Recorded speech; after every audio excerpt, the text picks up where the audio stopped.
bed laying around. It's a 6 inch by 4 feet no-sew scarf that is actually really warm. And then my club in January is going to be making reusable bags for our hygiene kits. So instead of these plastic ones that can end up in landfills and they can break easy, we are going to make them out of fabric, and I made a pattern for it and I tested it, and I can send that pattern to anybody if you would like it. And then you can also include cards with words of encouragement. You know, it might be something to brighten someone's day. So this handout is really important. And then also it has on the back how to report service. That's part of our job is reporting service. So it has the step-by-step guide on how to report service. And I will have to report that there are already 3 clubs that are not reporting service. So if you think you're one of them, I am not going to say who you are, but you may come to me and we can all figure it out. So we're going to be doing this assembly line style. This is my favorite way to do it. It's also the easiest way. So I have an example of what the bag is going to end up looking like. There's shampoo, conditioner, body wash, toothbrush, toothpaste, first aid kit, pair of gloves, a crunchy oat bar, and some cheesy cracker thingies. That's the official term for it. You also, thank you to everybody who brought socks. We are going to be giving those to the Homeless Coalition in Montpelier. Some of these bags are going to actually go into the homeless encampment that's right in the parking lot. We're going to bring those over during the break, along with a case of water and some food. But then the rest of the bags you can either take home to your clubs and give to your local food pantries. We have 50 bags that are going to be made today, but I also am willing to share where I get all of my stuff from. It's all from Amazon, but the links and stuff, because having to search through which is a good value can be kind of difficult, so I can also send everybody the links for how to make those bags. So we're going to get started. We're going to pull the table. Yeah, we're going to pull the table out so that it's a little bit easier than right against the wall, but we will get started in just a second. We don't want some of that falling off. Now, when you get to the scarves, none of the scarves are cut, so none of the scarves are cut. If you want it to remain like that, it's fine. If you want it to cut, we have some scissors. This one's tied in knots, and the other side is just a fringe knot. So it looks pretty cool. So you can jazz it up any way that you want, and we will also go back in with the kid as well on the side. Awesome. I wish I had some music. Okay. Whoever wants to give us Oh, sure. start? Yeah, no problem. Do you want to use it on your Awesome. No. So we are not, thank you, we're not putting the socks in the bag. They're not going to fit in the bags that we have. But the gloves and hats will. Socks for you. I'm going to just start opening these bags. So you just go down the line and put things in down the line? Yep, and then where should we put them, Mary? On one of the tables for now? When we Yeah. finish? Yeah. These, do you want to open these up? So it's just for right now, we're just doing these. These were just extra donations. Yeah. So it's one of each of these, so a bar of soap, shampoo, conditioner, a razor, one razor. Where do they go? These are sometimes hard. You know what, let's just use this. We can't stack them there. The zipper. Of course, there's no extra table. Maybe just put them here for now, and then we'll grab them, we'll put them in a box. Yep. So one of You might have to dump something, Jeannie, to put the bags in. Yep. Probably that.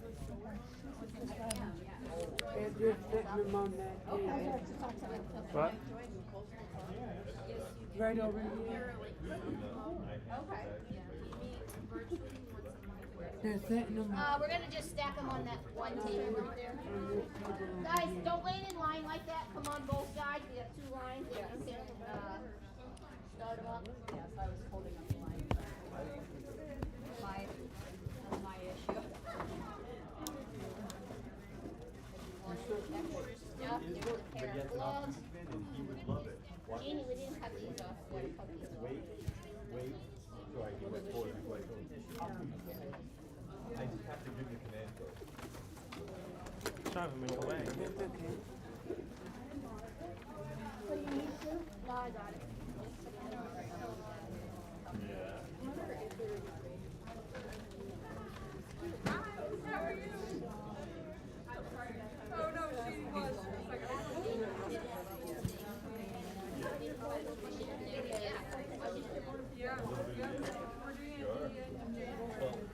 Walk. I'm going to put back on duty now. Swirl. Focus. Focus all the way. Okay. Then good boy. Good boy. By separating this more, where I can't have this. Doing it a little bit more. Why would the base right hand clear? If he's still listening, works it. And then Where are we putting this? Oh, we're going on that table. he doesn't think everybody likes this. He needs permission. She loves spiders. And So, boy, 5 years. thank you guys so much for that.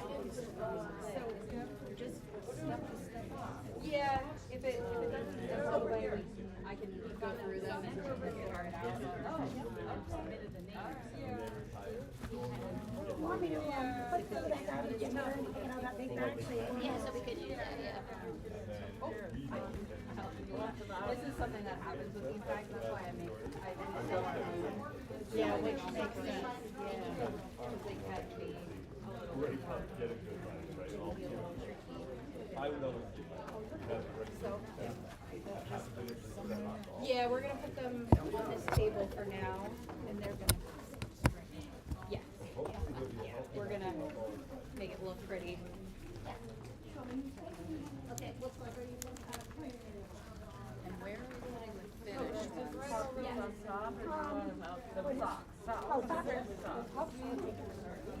thank you. And then you went, oh.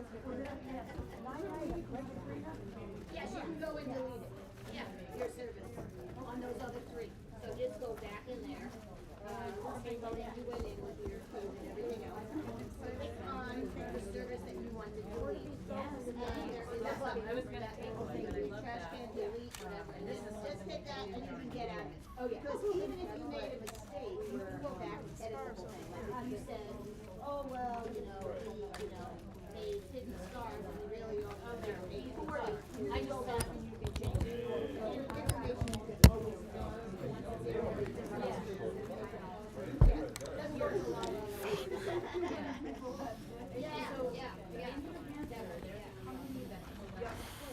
If you want to cut those, it's a little Frenchie, whatever. I cut this one off if somebody wants to tie it, do whatever. So I know Gina has a bit of this over there. Like just a regular knot.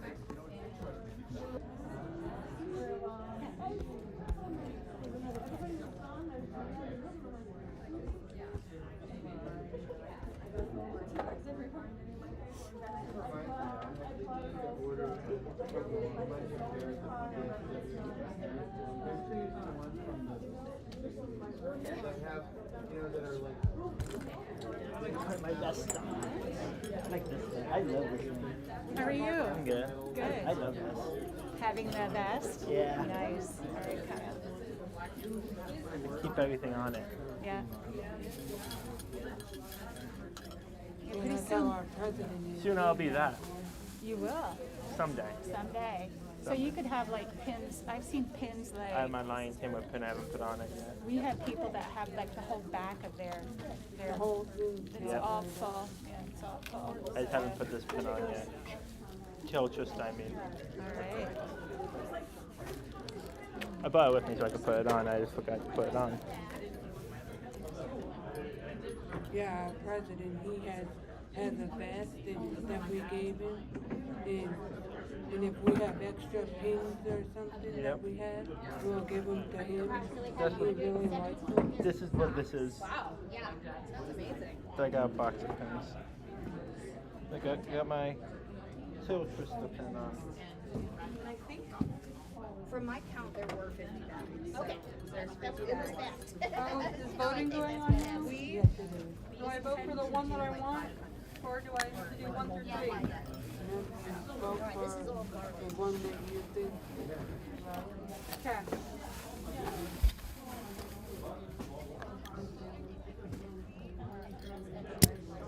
Oh, the scars are still really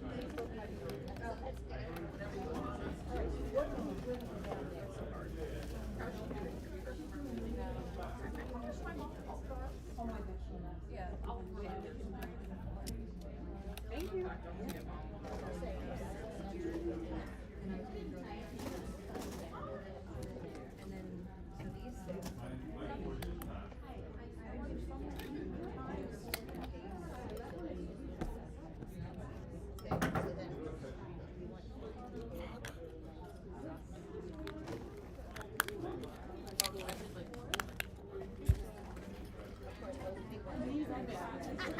I saw, oh no, there's some.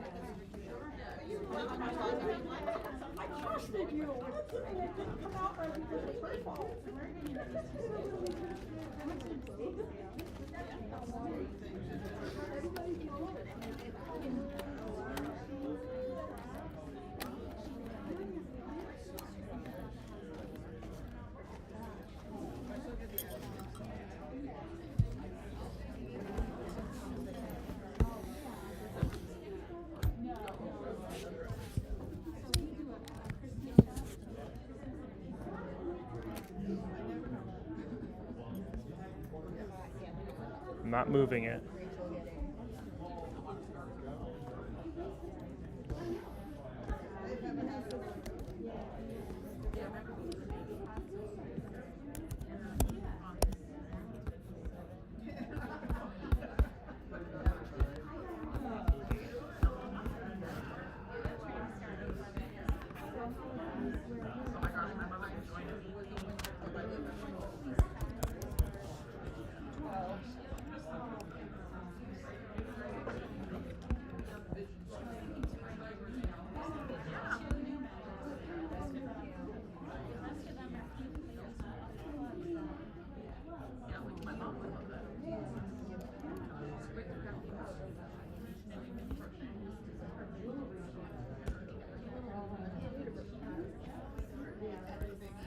You have one here, yeah? Yeah, we have it. Yeah. Wait, Bennington got one before. Alright, so that's that.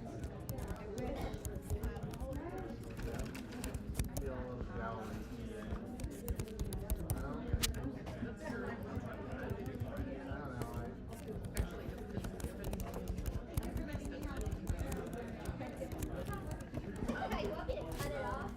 Just cut the side off. Yeah, cut the whole Is this trash?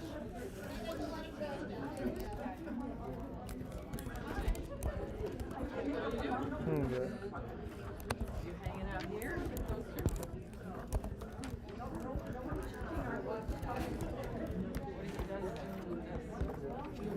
You can vote for whichever one you want.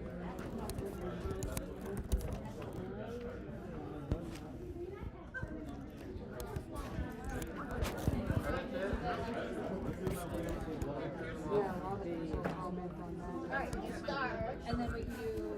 Let's get 15 stars. They're still working on the stars. Do I just put the number out? Just put the number. Okay. Okay, let's do box number 2 then. So what have you been doing? Haven't seen you? Not much. Work side, going to Bible study? We go to Bible study and then the last Tuesday of the month, I go to reading group at the library. Oh, okay. My club's in tied for second for social media. Oh, We're tied with Champlain Valley. nice. Colchester is in first. I didn't realize Wow. it, but I've been doing a lot of posting on social. Have you? Good for you. It's Now, hard. what do you do when you post? You just I put like I'm doing my streaming. I posted my link to stream, and I tagged about the district.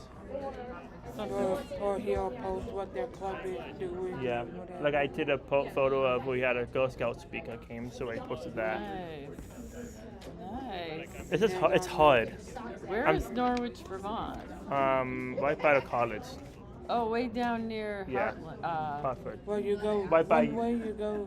Oh, well, I keep one way, thinking then that. you go the I always other think way to it's New Hanover. Hampshire. I don't know why. I don't know. I was thinking Norwich as being in New Hampshire. Well, it is next to the state. Yeah. And then if you go straight, after you get off the highway, if you go straight, Yeah. then you go to King Arthur and that way, and then you go the other, and then you don't go straight, you go the opposite way.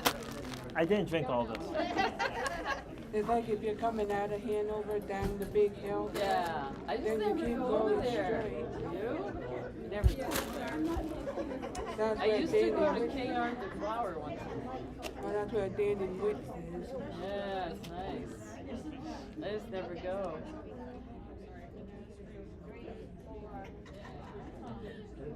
I never get down there much. I went to Lebanon not too much the other day because I had a doctor's appointment.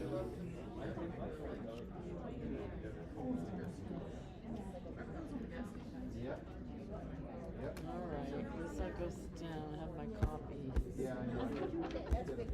Come and sit with me if you want. We're sitting right here at this table. Oh, you got the front row.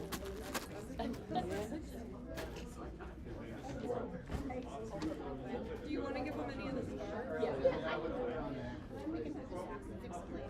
These all are stars. They look awesome. So we need 30. In any way possible, we're gonna. And I might be overestimating, but I'd rather overestimate. Yes, exactly. But I did see, they've all. Right. How was that? Good? We call In that. any way I was gonna see like hang out there, see like people coming and going. Is it where? So in the parking lot, it's like at that, it's at the end. Yeah. So this is the main road. Yeah, behind us. Then this is the main road. Yeah, okay. All right, so now we're back to this.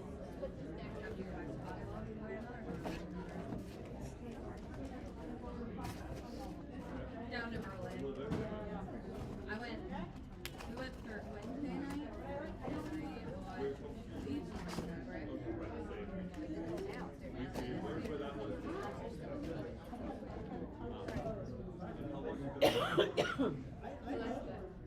Hi, Amy. So sad. There used to be like walls.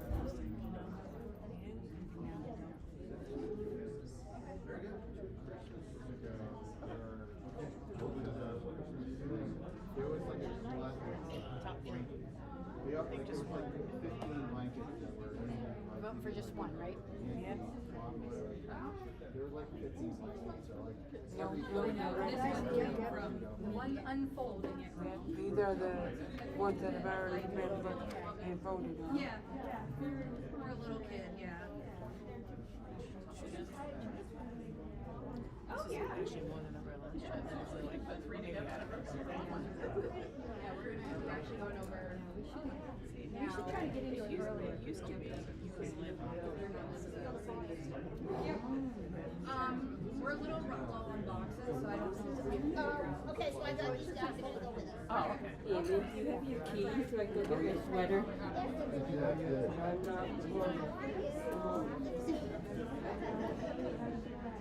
Okay. Oh, so this is Norfolk? Oh, I didn't know. No, I'll count it. Okay, so we're taking this, we're taking this, They're all really good at that. Now, I didn't count. I just put them back. Should I count them? Good boy. We still have some folks that actually. I have mine, I can take mine off. that's right. Because I'm sweating to death. This box is That's in the water house. Like what? How are you? Okay, now. Bring down to. couple different ones. You know, their figures of speech. Well, you know, if I listen to all figures of speech, what do they say? Out of sight, out of mind. So that would mean I'm out of my mind. I'd rather not be out of my mind. So, how is that? How's all the work visiting everywhere as you? Yeah, but do you think it's it is. Which I mean it's saying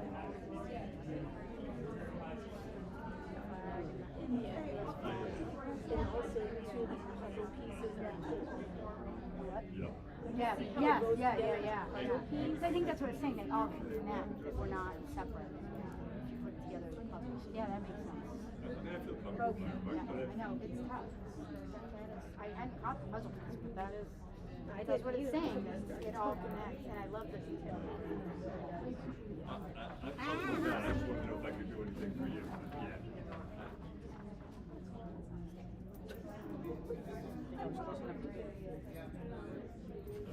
I will nudge people on that. Touching anything. Break everything. So is that the format? In Louisville? Oh, yeah, the USA Canada. That's only 2 years ago. Off microphone. Yeah. And it breaks your heart because you don't know how much it's working for you. That's the part. Yeah.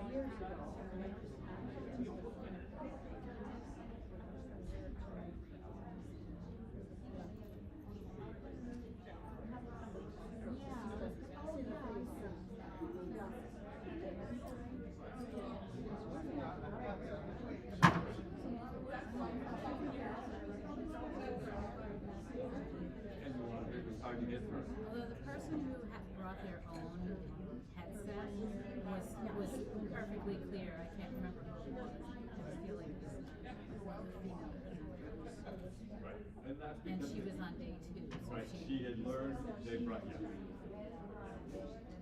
And you know the reason for that is because there were so many people, more than they expected. So instead of being in the dining hall where it was really the original plan, they moved it to the and that's gonna have more sound. And you know that's the tough part.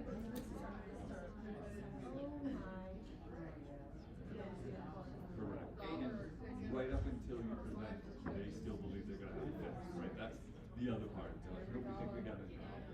They said that to everybody. That's pretty frustrating. I mean, people are doing that. Right?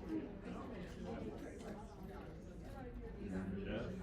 Yeah, I do. So Kathy, what is your path at this point?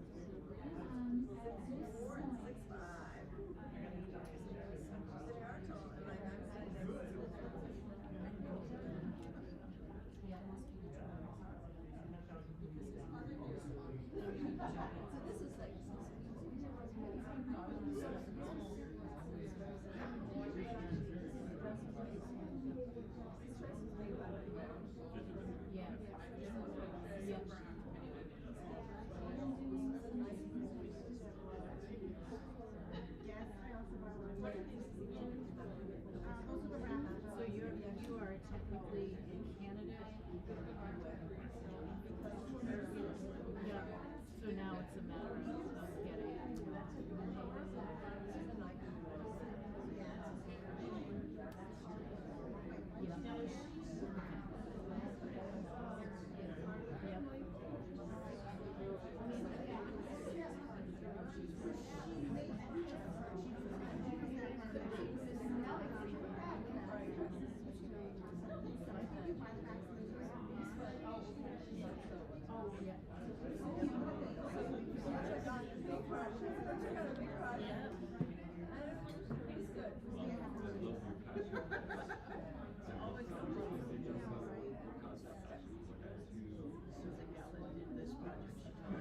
You're questioning that. Yeah.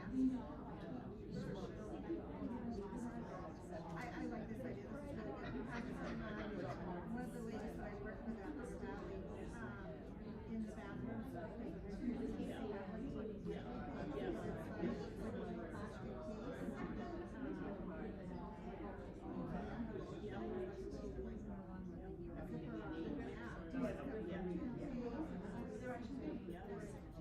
you like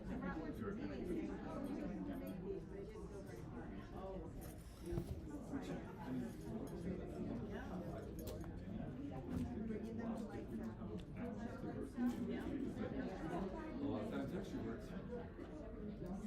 are not necessarily paying attention to anything.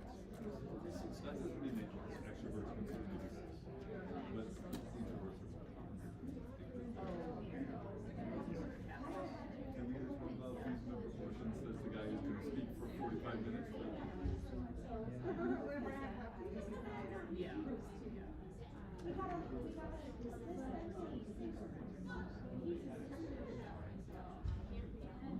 Oh, wait, hang on, let me finish this doc here. Okay.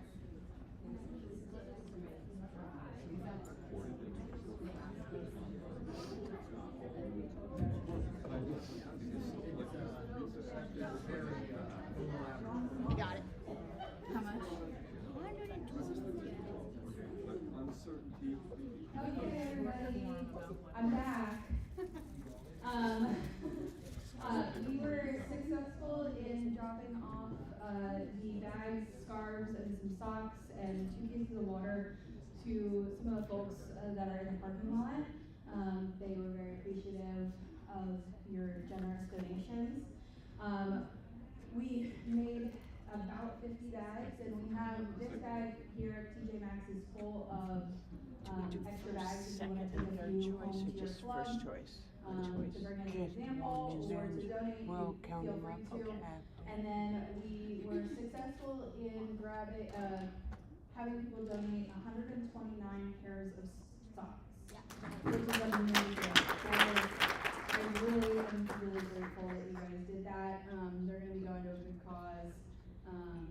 Socks are very important. That is like the one thing that all of my clients ask for is socks, dry, warm socks. So I really appreciate it. And then, yeah, so again, reporting service, make sure you're doing that. If you're having any issues with reporting service, please ask Sue or I about the reporting. We can help you out with it. And I think we might be down to only one club now, because yeah, we might be, people already approached me. yeah, we might be down to only one club not reporting service, so that's amazing. My club is. The whole district. My club is. Yeah. Because that's me doing it. Good for you. Okay, and yeah, so you guys are free That's fine. until Drew or they do the membership moment at 10. So a minute. 30 seconds. 1 minute. 30 seconds. Yeah, 1 minute. You get 30 seconds. Susan. John. Yeah. That's okay.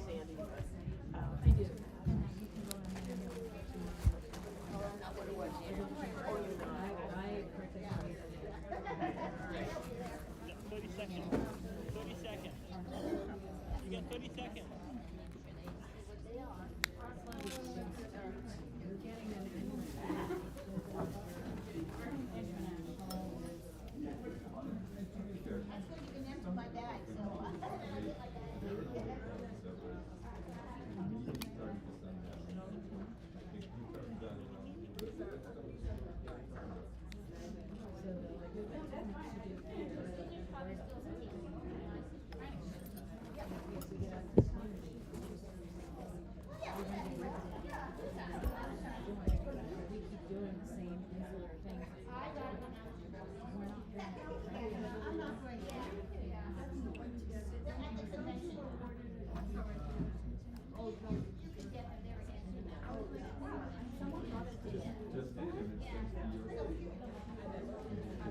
Thursday we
something, a really cool event that Tanya and I got to be part of at the Mission 1.5 Summit that we attended in Las Vegas.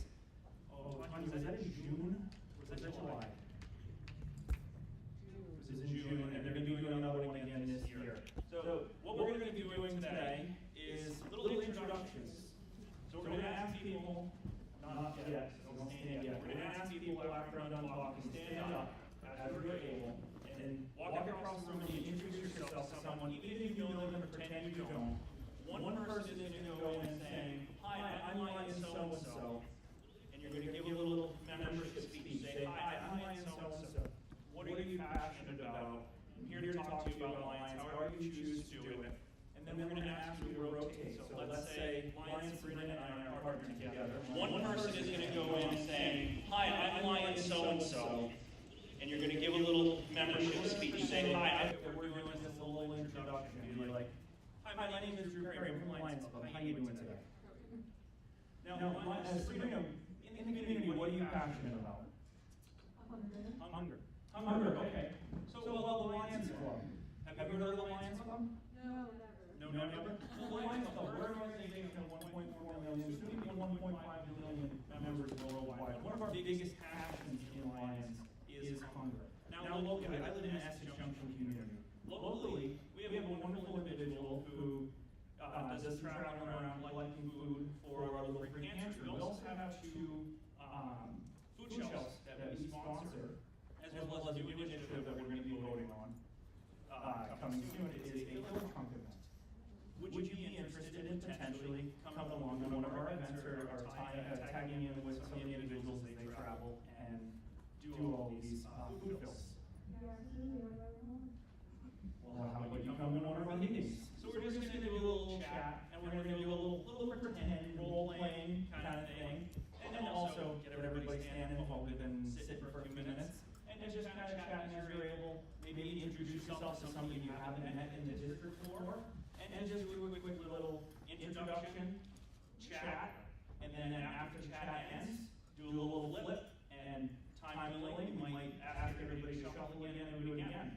So I'm going to keep the time. If I could, as able, if people could stand, travel across the room, we'll go this way, across the room, and then do the switch. So people from this side go to the other, go to that side. People from that side go to that. The other side is available.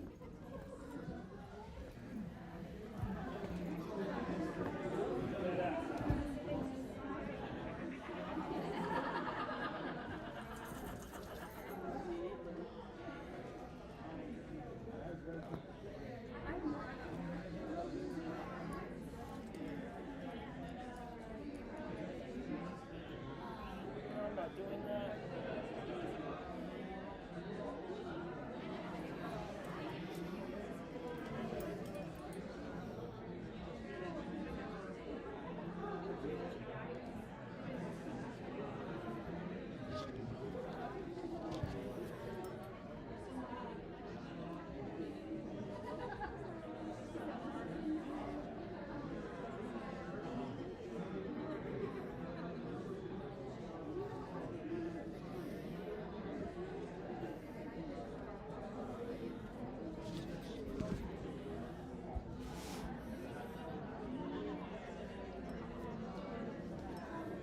Hello.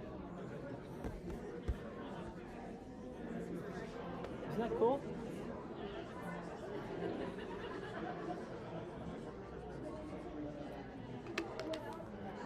I put my little logos there.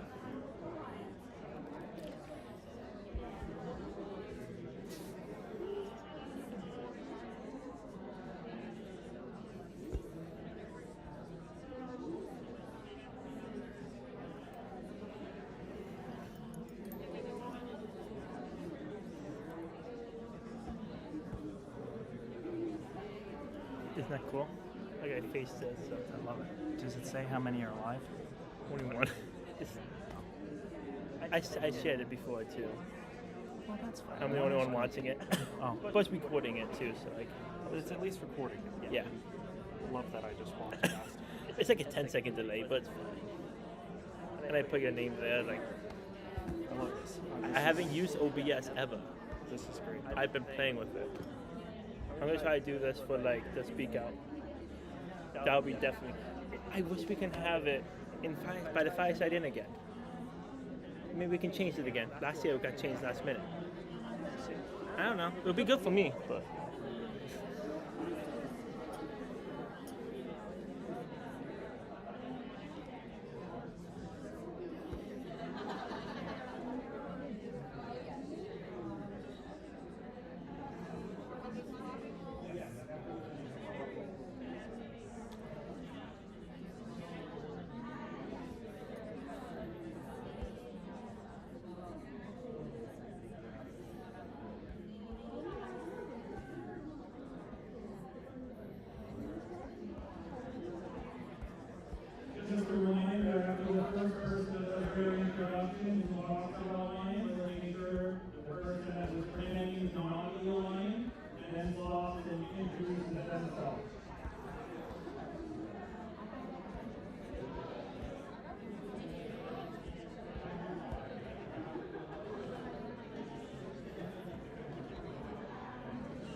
just a reminder, everyone, if you haven't already, make sure we're doing the switch.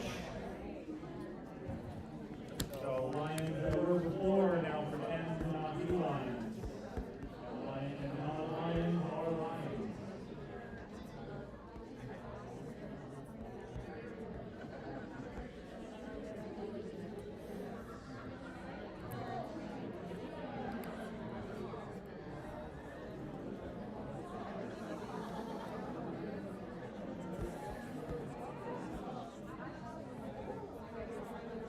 Alright, everyone, quick show of hands or thumbs and a group and our first and second rounds. Already, everybody good as they're able to step back to wherever they were sitting. We're going to do a quick little debrief and then transition to our next portion.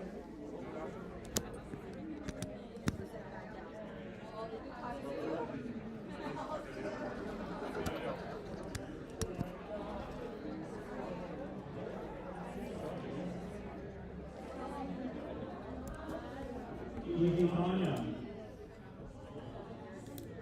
Is this mic keeps dying? Do we get another mic?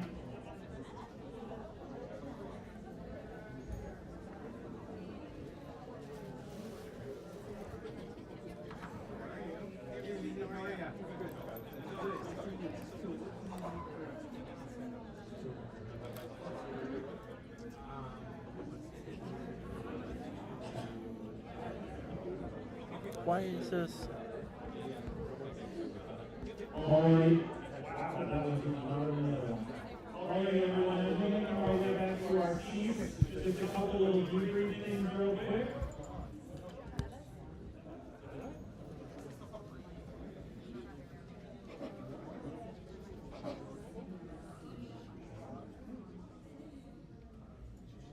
Just a quick show of hands. Who learned something new while they were doing those speeches today? They gave everyone the Lions Club in the district or international was involved in. So this was something that we did in Mission 1.5 Summit, and it really resonated with me because it takes something that we're used to giving as a pitch, being the elevator pitch, and kind of puts it in a new way and brings us as more of a conversation. Because realistically, when we're marketing ourselves to Lions, or to prospective Lions, we're having a conversation with a community member. Very few times do we find that we're actually doing an elevator pitch these days. This is all Lions Club. So this little game kind of helps bring up the natural conversation of Lions. Did anybody find that they felt a little bit more comfortable and confident having a good conversation like that with their hands? Bring that back to your clubs, because it's a simple little change that could mean a world of difference for somebody who goes, I can't do membership recruitment, I'm not doing an elevator pitch. You could say, well, hey, instead of doing an elevator pitch, just in a casual conversation and you meet somebody, ask them what they're passionate about, ask them what they're interested in, and then say, hey, Lions, we potentially do that, or we can do that if you join us, kind of conversation. Are there any questions about membership that we can do to help with that? Like, have a conversation and ask them what they're passionate about, ask them what they're interested in. Kara's going to find a presentation on her iPad. Can you get it hooked up? Randy's going to talk at 11. Can you help her get it hooked up on her? Yeah. To do the next portion.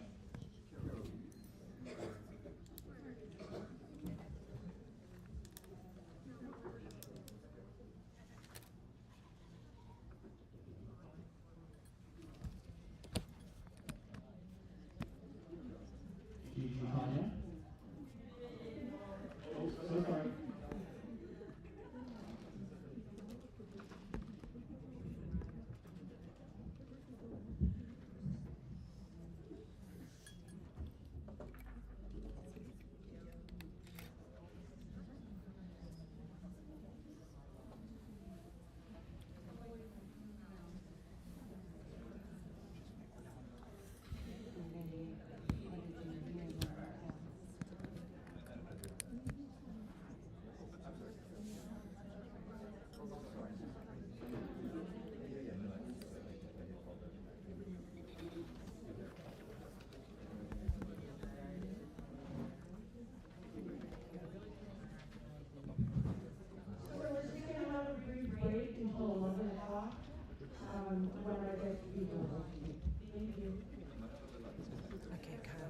What's the internet access? Summer 2025. No, there's no Wi-Fi because you don't have a room number. No, I don't have my room number here. But No, there must I be- got on.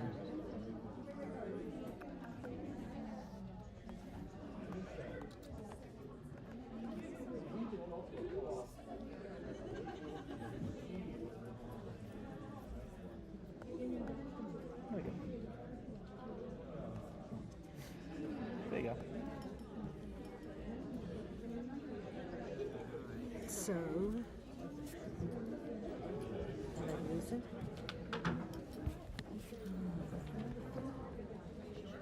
Okay, right here, presentation website.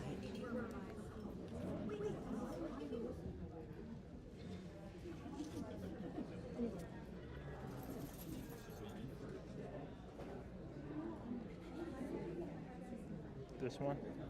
That must be the one. I mean, that's the only website Yeah. he sent me. Yeah. Do you So suppose you'll- that's it? I guess so. So you won't put that on now? Yeah. Yeah. Can you do that? I have my computer connected to my camera. What's that? I have my computer connected to my camera. I don't know. Too many buttons. I'm still trying to figure out this stuff. Do you want me to send it to you? Can't. 'Cause I'm not gonna go over there with my computer because it's connected to my camera.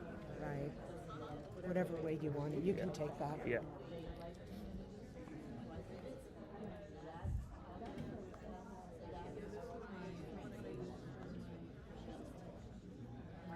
Because he says here,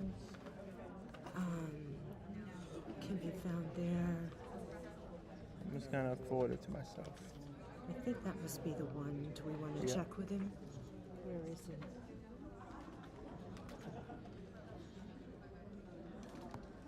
How do I forward it? Oh, there you go. That's the only one I can find. There you go. I forward myself that email.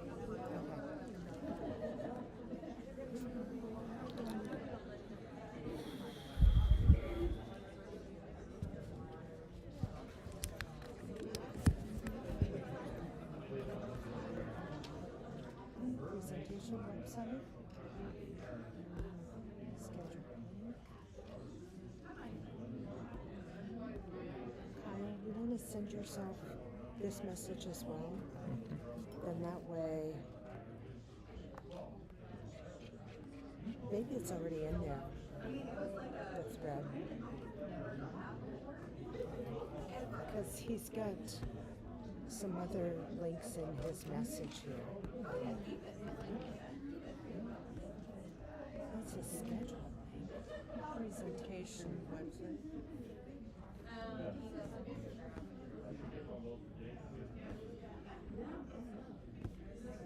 Why can't I?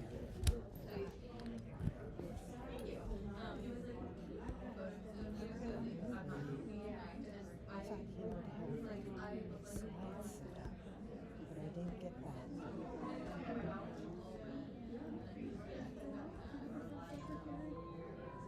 My name is Randy Pierce. Maybe that's what he wants us to show. I think we took the dog out.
This does not want to go.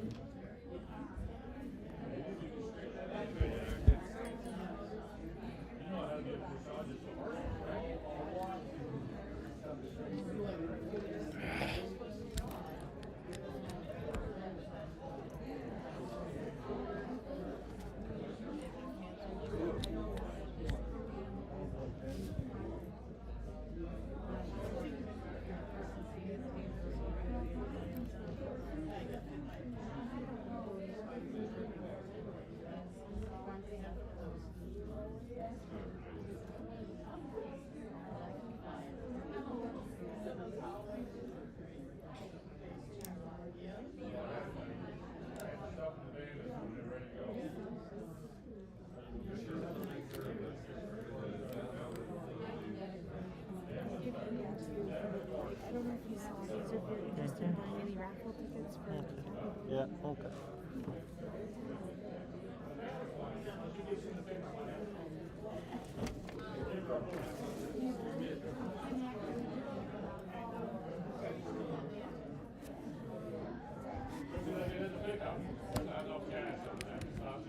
Oh, you were?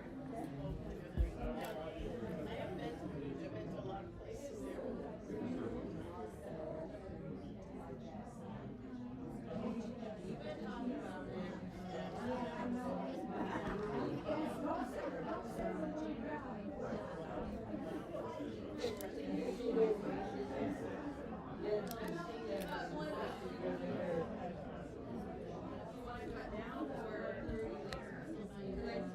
Why is this not working?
Yeah, because I'm I not wonder gonna. if it might be easier to just download it on your laptop if you, or unless you're gonna run it from her. Because I'm not iPad. gonna move this because I have my camera connected.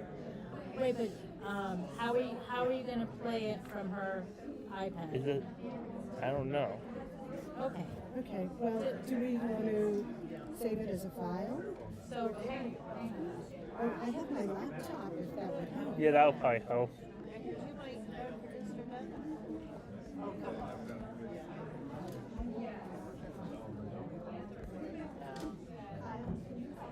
Yeah.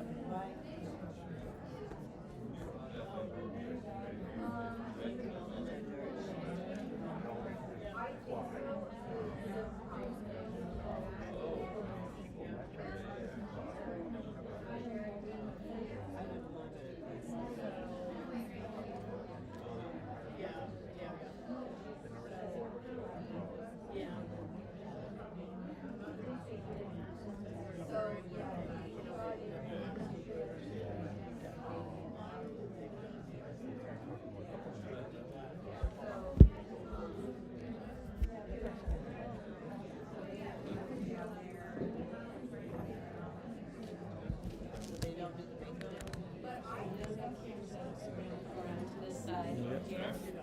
So I'm not sure if we can run two things. Well, let me pause and just jump in. Hey, Kyle, how are you? I'm good. So I'm totally comfortable however we work this. Yeah. My question is, if I have a PowerPoint, how would it normally run here? What would be the plan?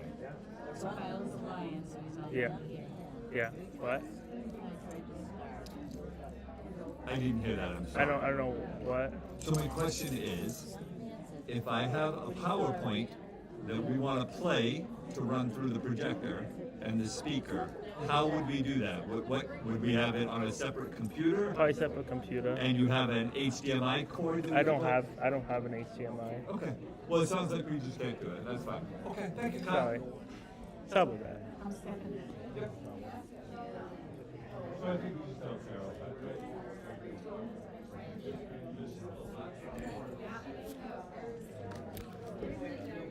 Carol, do you want me to get one? Unless you're running Windows on that, or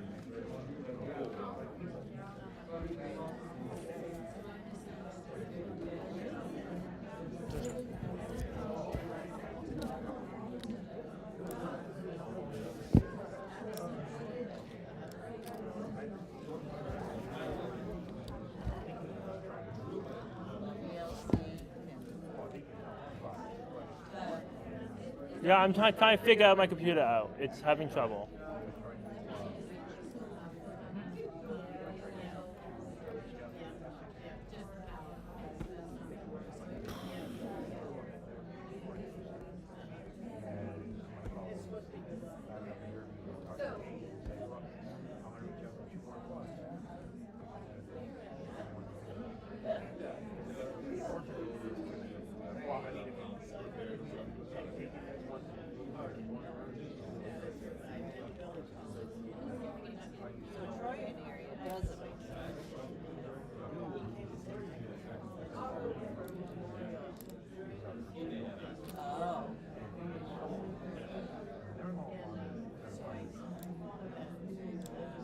It's summer, capital S 2025. Summer.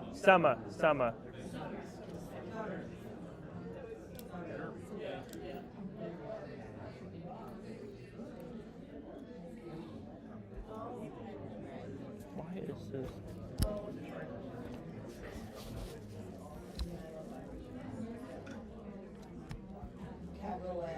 Yeah.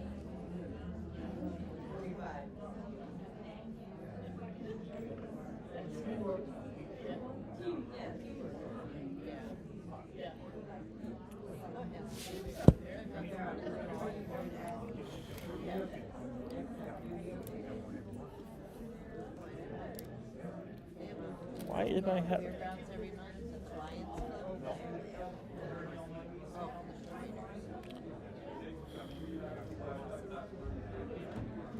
Why is my computer?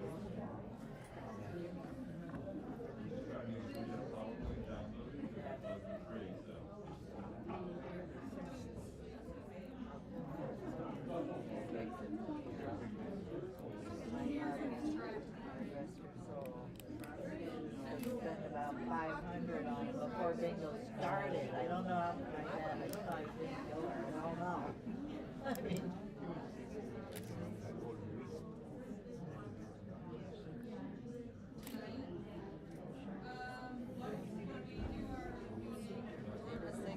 a future insight a nonprofit serving people with vision loss in New Hampshire. His message is of hope, perseverance resonates deeply with youth, service leaders, and anyone facing challenges. Can we please give a warm welcome to Randy?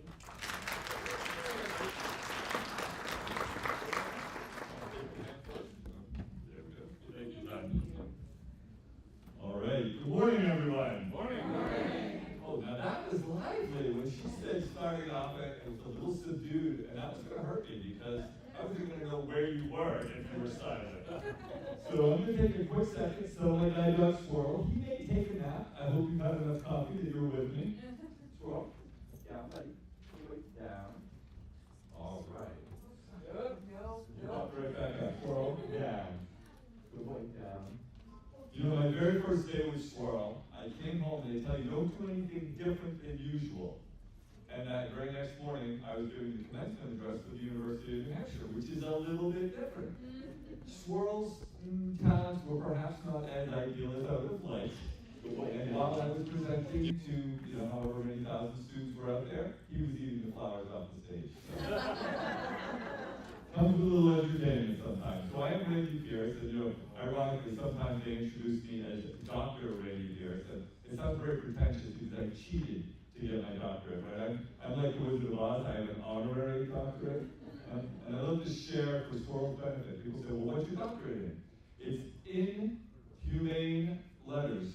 Pausing is important, otherwise I'm inhumane letters, and Squirrel is very concerned about that, So why am I here today, right? First, thank you very much, Carol, for inviting me to be able to speak with you. But there's a lot of things I hope to accomplish. We don't know what I'm trying to accomplish. How do we know if I succeed? And one of the things I feel that we as Lions often face, we face fatigue, we face exhaustion. We do so much good work, so much good service, but you have to deal with a lot of challenges, a lot of minutiae challenges to make things run. Not everybody is working the way we want all the time. We're tired, we have jobs, we're all volunteers. As one of my favorite Lions loves to suggest in her signature line, volunteers aren't paid not because they're worthless, but because they're priceless. But all of that said, I don't want to talk about all the downsides. I want to say, how do we find the energy to manage that adversity and still do great work? And obviously, I suspect most of you know that answer. That's part of why you're here today at the start of the meeting. That's probably, for many of you, why you're alive. So I want to dig into my journey a little bit to set the stage for that, because it's really about resiliency. It's really about managing adversity. So for me, in my journey, I was born fully sighted. I was born in Nashville, New Hampshire. I grew up in a tiny town on the Vermont border called Colbrook. And so I climbed Mount Magnon thousands of times as a kid. Right? And it's sort of like interesting to me. I wanted to do everything. I was in every sport, band, chorus, drama club, scouts, anything that kept me from doing my homework. That's what I wanted to be doing. Now, the good news is, somewhere along the way, I started learning how to do homework. But why did I do all those things? Well, because I think we get a lot out of being active, being engaged in things. Right? I think as humans, we have a longing for belonging. We like to connect with people. It makes us feel better. And I also think we need a smattering of mattering. We like to know that what we do makes a difference in the world. So with that in mindset, I learned 4 lessons as a youth that became very pivotal in my life, especially when I went blind, but even more so still today. And I want to highlight those lessons because they're important in resiliency to me. 1, by being engaged, first big benefit is we hopefully enjoy it. I was talking with Melinda, got a text from her on the ride over here, my wife, that I get to do tonight. We're talking about the fun we can have doing things. And boy, fun is important. Doing all those things have a lot of fun, but why is it important? Because the more we direct our life to things we enjoy, the happier we're likely to be, the more we want to do more of it. But the second thing that is so important about fun is when you're distracted, when you're worn down by the minutiae, by the challenges, fun is how you recharge. So knowing what you enjoy is critical. And I learned that as a kid. But you can always still discover new things to enjoy. So second lesson I learned way back in my youth is that by doing all of these things, I learned where my strengths are. What was I good at? I also learned what I wasn't good at, but coming along with the lesson of using my strengths to my best advantage, I started learning this notion you probably heard, right? Practice makes perfect, right? I don't believe that. I don't know what perfect looks like, not because I'm blind, but how do you measure perfect? What I like to say, and I learned it from a 3rd grade class, practice makes progress. The more we work at everything, the better we get at it. Why did we do the membership minute? Why do we practice talking to people? Because it will make us better at it, which makes us more likely to do things. Because competence, our skills, our foundation, leads to confidence. And confidence leads to you doing things. Right? That's why we practice. So I learned my strengths, and I started to learn how to practice. That's 2 reasons why I did all those things other than homework. First, I certainly have struggled to work with a team at time or 2. What's the 4th lesson I learned? It's a lot like the 3rd lesson. I didn't just learn how to work with others.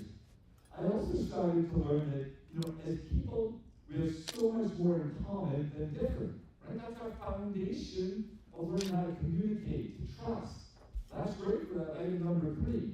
But for item number 4, I'm going to do the other side of it. I'm going to turn it around because as people, each one of us is unique, and we bring different strengths and different perspectives to every single situation. So what I learned is that I was different. And that means I needed things differently sometimes. So I started learning how to help others work with me. Different than me learning how to work with others. When I went blind, that was crucially important to me because most of the folks I knew had never interacted with somebody who was blind. And their assumptions of what would help me often wasn't very helpful at all. One of my best examples, really good friend of mine. My first birthday, totally blind, he sent me a Braille birthday card. What an incredibly thoughtful notion. Except I hadn't learned Braille yet. Right, so learning what somebody needs is important. And that's the beauty of, when I learned that 4th item, how to help others work with me, I also realized how crucial it is for me to get curious, for me to explore and investigate what somebody else needs to be at their best. And if I can learn to give them what they need, even if they don't necessarily know it yet, it becomes important. I'll give a few more examples of that as we go along, but let me fast forward. So I went to college, I got my degree in electrical engineering at the University of New Hampshire. They are later who gave me my honorary doctorate. But electrical engineering doesn't usually get up there and speak before a group of blinds, right? That's not a common switch for that profession. But I was on top of the world. I felt great. I came out of school, I know he's doing that, Tracy. I'm stepping on the leash. You should be okay. Swirl is, I hear, being a little rambunctious. Maybe he ate too much coffee earlier today. So when I came out of school and thought I was going to be on top of the world, it's because I had a great job. I was reasonably athletic. I had some music talents. I liked people, connected. What could go wrong? Well, 1 year after I was in my job, in the span of just 2 weeks, I lost all of the sight in my right eye, 100% blind in my right eye. And I lost half of the sight in my left eye. It closed into a tunnel.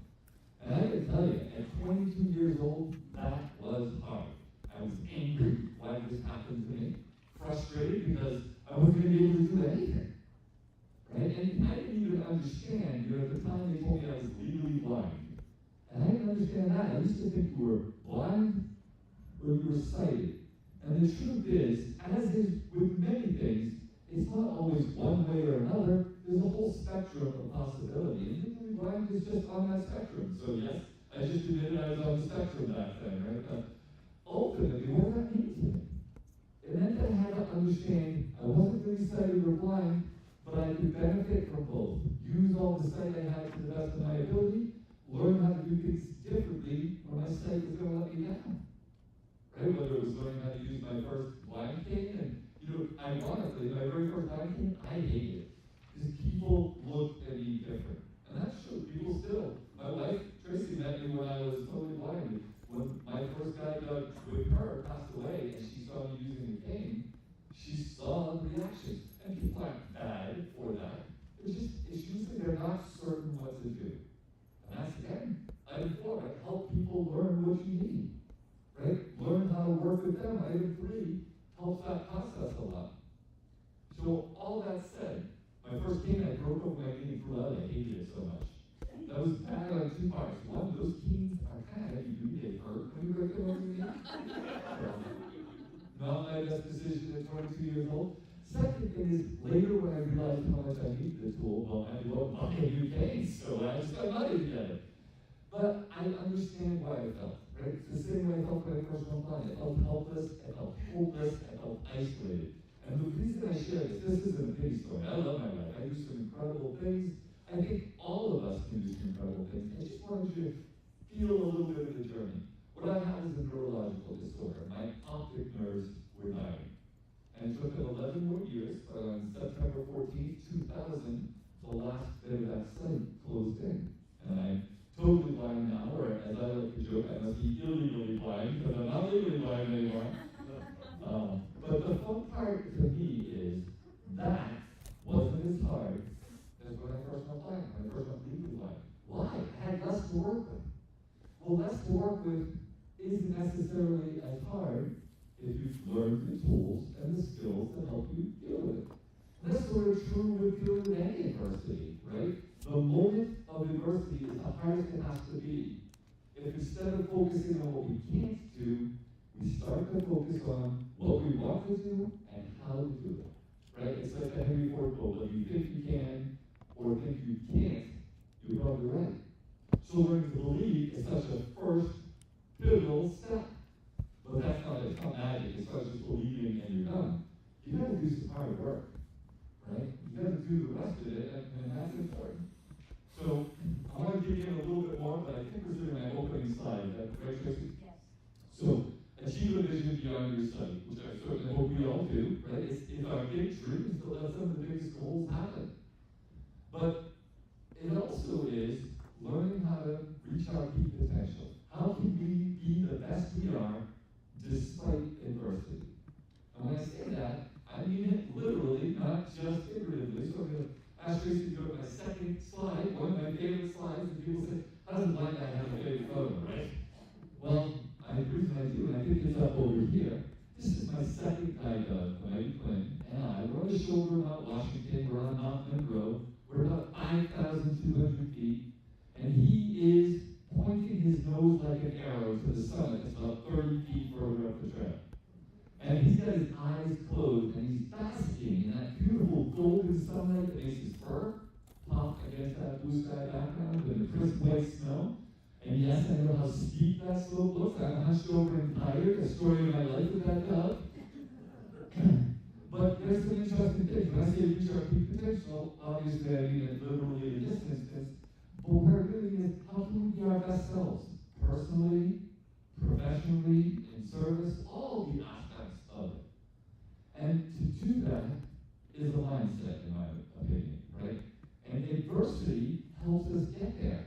I was just on New Hampshire Chronicle running with Sean McDonald. He was guiding me in a race, and we were talking about it, and he said, and I love that they're airing on their intro commercial all the time now, he said, it's amazing to me what you've done despite your blindness. And I corrected him. I said, well, I hear that, and thank you, because I believe in gratitude, but I see it differently, ironically enough. I see it as, I appreciate what I've been able to do because of my blindness. Meaning, adversity makes us stronger if we choose the right response. And just to make sure I still have everybody in this room, I do this to make sure you haven't fallen asleep yet. Everybody out there who's never faced any challenge, any adversity, raise your hand right now, all of you. I've never seen a hand every time past that. Yes, because I'm lying. But of course we all have challenge. The question is, what are you doing with it, right? So here's the thing. I think people tell you when you face adversity, you have a choice. Empowering choice, how are you going to respond? That's valuable. But I'll tell you something I think is more important. The choice you make is going to impact your life, and maybe a lot of others, more than that challenge ever could. Zig Ziglar would say, every decision, every adversity could be a dead end or a detour, depending on how you handle it. And I'll give you an example. When I went totally blind, a lot of my friends, maybe even me too, thought it was the worst thing that could have ever happened to me.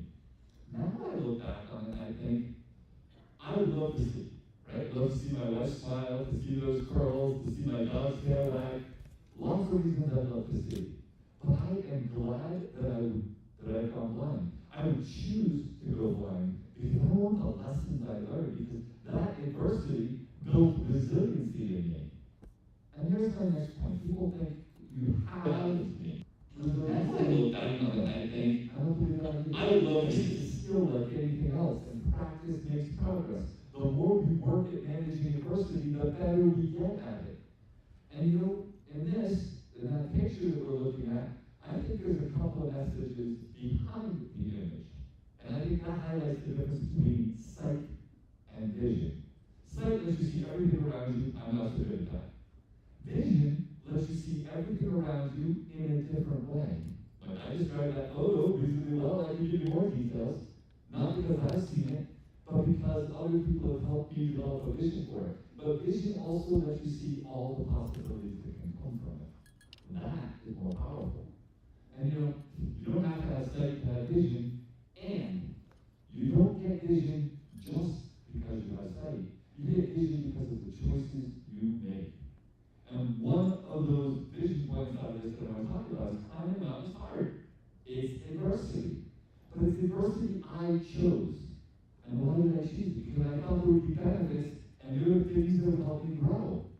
You know, when you say to yourself, as I did at age 22, I can't, I won't, I quit, I call that the excuse mentality. It's easy to do, and it will always prevent you from doing the thing that you want to do. The other choice, because I love to turn things around, is to say, I need to learn, I need to grow, I need to get the right support, the right team, and I call that the reason mentality. Still hard, still adversity, but it's going to get you eventually where you're trying to go. And I know most of you get that message, that's why you're here. You know, there's a simple acronym for team that says, together, everyone achieves more. I don't do a deeper dive, but I really, really do believe in that. So, where has it taken you? Tracy, your first slide, I know that's the future next slide. You should the next one. Yes. So 35 years ago, 37 years ago now, I guess a year I had to pay attention. I went to the New Hampshire Association for the Blind. You have a great association here in Vermont. And I just learned that your incoming president, executive director, is a blind, Dan Morris. I talk to Dan all the time. I talked to Steve before. And Steve, I didn't know, had left lines. All that said, 37 years ago, I went to that feeling helpless, hopeless, frustrating, and they helped show me the way to manage those skills. And I took that, I did a lot of things of which I'm very proud, and ultimately, 4 years ago, they came to me and said, we need a new executive director. We've never had a blind person in this position, but we think you have the skills, not because of my blindness, but because of all the things I've learned to do to lead our organization. And boy, is that powerful, because I think, where would I be if I didn't have their help? And now I get to make sure that 29,000 people in New Hampshire who are also sight impaired have a pathway. And why do I share that with you? Because I think about where would many of the people in our world, and we do so many more pillars than vision, which is astounding. But vision is one of our significant pillars. Where would so many people be without the support of preserving sight, whether it's Project Kids Sight, whether it's the Glasses program? I mean, I can go on and on about all of the pillars, but I think where would we be without that? And I don't know those answers. I know for me, I like to think my resiliency was shown through, but it would have been a harder journey. It would have taken me longer, and it may not have taken me so high. And let me try to show you that, not just with words and photos, but let me show you a quick video clip. Tracy. On December 22nd, 2011, Randy Pearson's service dog Quinn began her quest to hike all 48 of New Hampshire's 4,000 footers in a single winter season. His duties depended on Randy hiking with his guide dog Quinn. Text from one customer. Randy sitting at home. I'm Randy Pierce. I'm a 41 hike. Randy, his guide dog Quinn, and his team back hiking about 2 miles from home. Text 48 weeks. If I told you the numbers of people in New Hampshire that have gone to the sun, Text 3 months. Randy's chest family is showing Quinn navigating ice and rock. it's an invisible mountain. People will burn all throughout. They have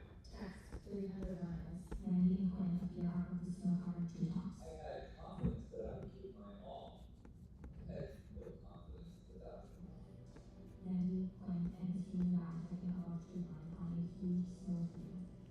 Text, 88,000 feet of elevation. Randy's teeny guy dressing around a large snowy boulder. Randy's feet in traction gear disappear into the trees as he ascends. Randy's chest camera shows a narrow trail between rocky sides. Randy having accomplished full and base luck. Title, 4 more feet. Randy Pierce's quest to hike New Hampshire's 48 4,000-foot mountains in a single winter season. You know, it's hard for me to believe that was 13 years ago that movie released, and ironically, my first public showing of that was at the Essex Theater, the T-Rex Theater up to our north here in Vermont. And it's pretty funny to see your face on a 50-foot screen, but all that said, I like a couple of messages that are there. Let me start with one that I don't like as much, right? At the end of the video, you see a pretty good tumble, and I tell people all the time, I don't want to be a risk taker, I want to be a problem solver. Because a problem solver can do everything a risk taker does with more success and fewer setbacks, and when the setback is falling off the side of a mountain, that's pretty important. But I want to share 2 pieces of really good news on that front, right? So first, nobody was really hurt in that fall. That's the good news. That was on White Base, just northeast of Lake Winnipesaukee. But the second and better for me news was it wasn't me that fell. Right? It was a fully sighted friend of mine. And the reason is because as we get to this point where it gets extra steep, it faces south, so it gets icy. I said, let's put our microspikes on. It's a device you stretch over your boot to give you better traction. Learn how to use the tools that will help you do the work you want to do better. And he said, I don't think we need them. Well, he believes me now. But additionally, we all, risk management, we all, me included, take wilderness first aid. How can we help somebody if there's an injury out west? How do we reduce that risk? So I hiked down to where he was sprawled and helped him out, and he was ultimately going to be okay. And then I asked him the important question. I was like, why didn't you want to put the microspikes on? Like, what was the harm in trying this helpful tool? And he had a good reason. What he said was, it was so cold, it was below zero.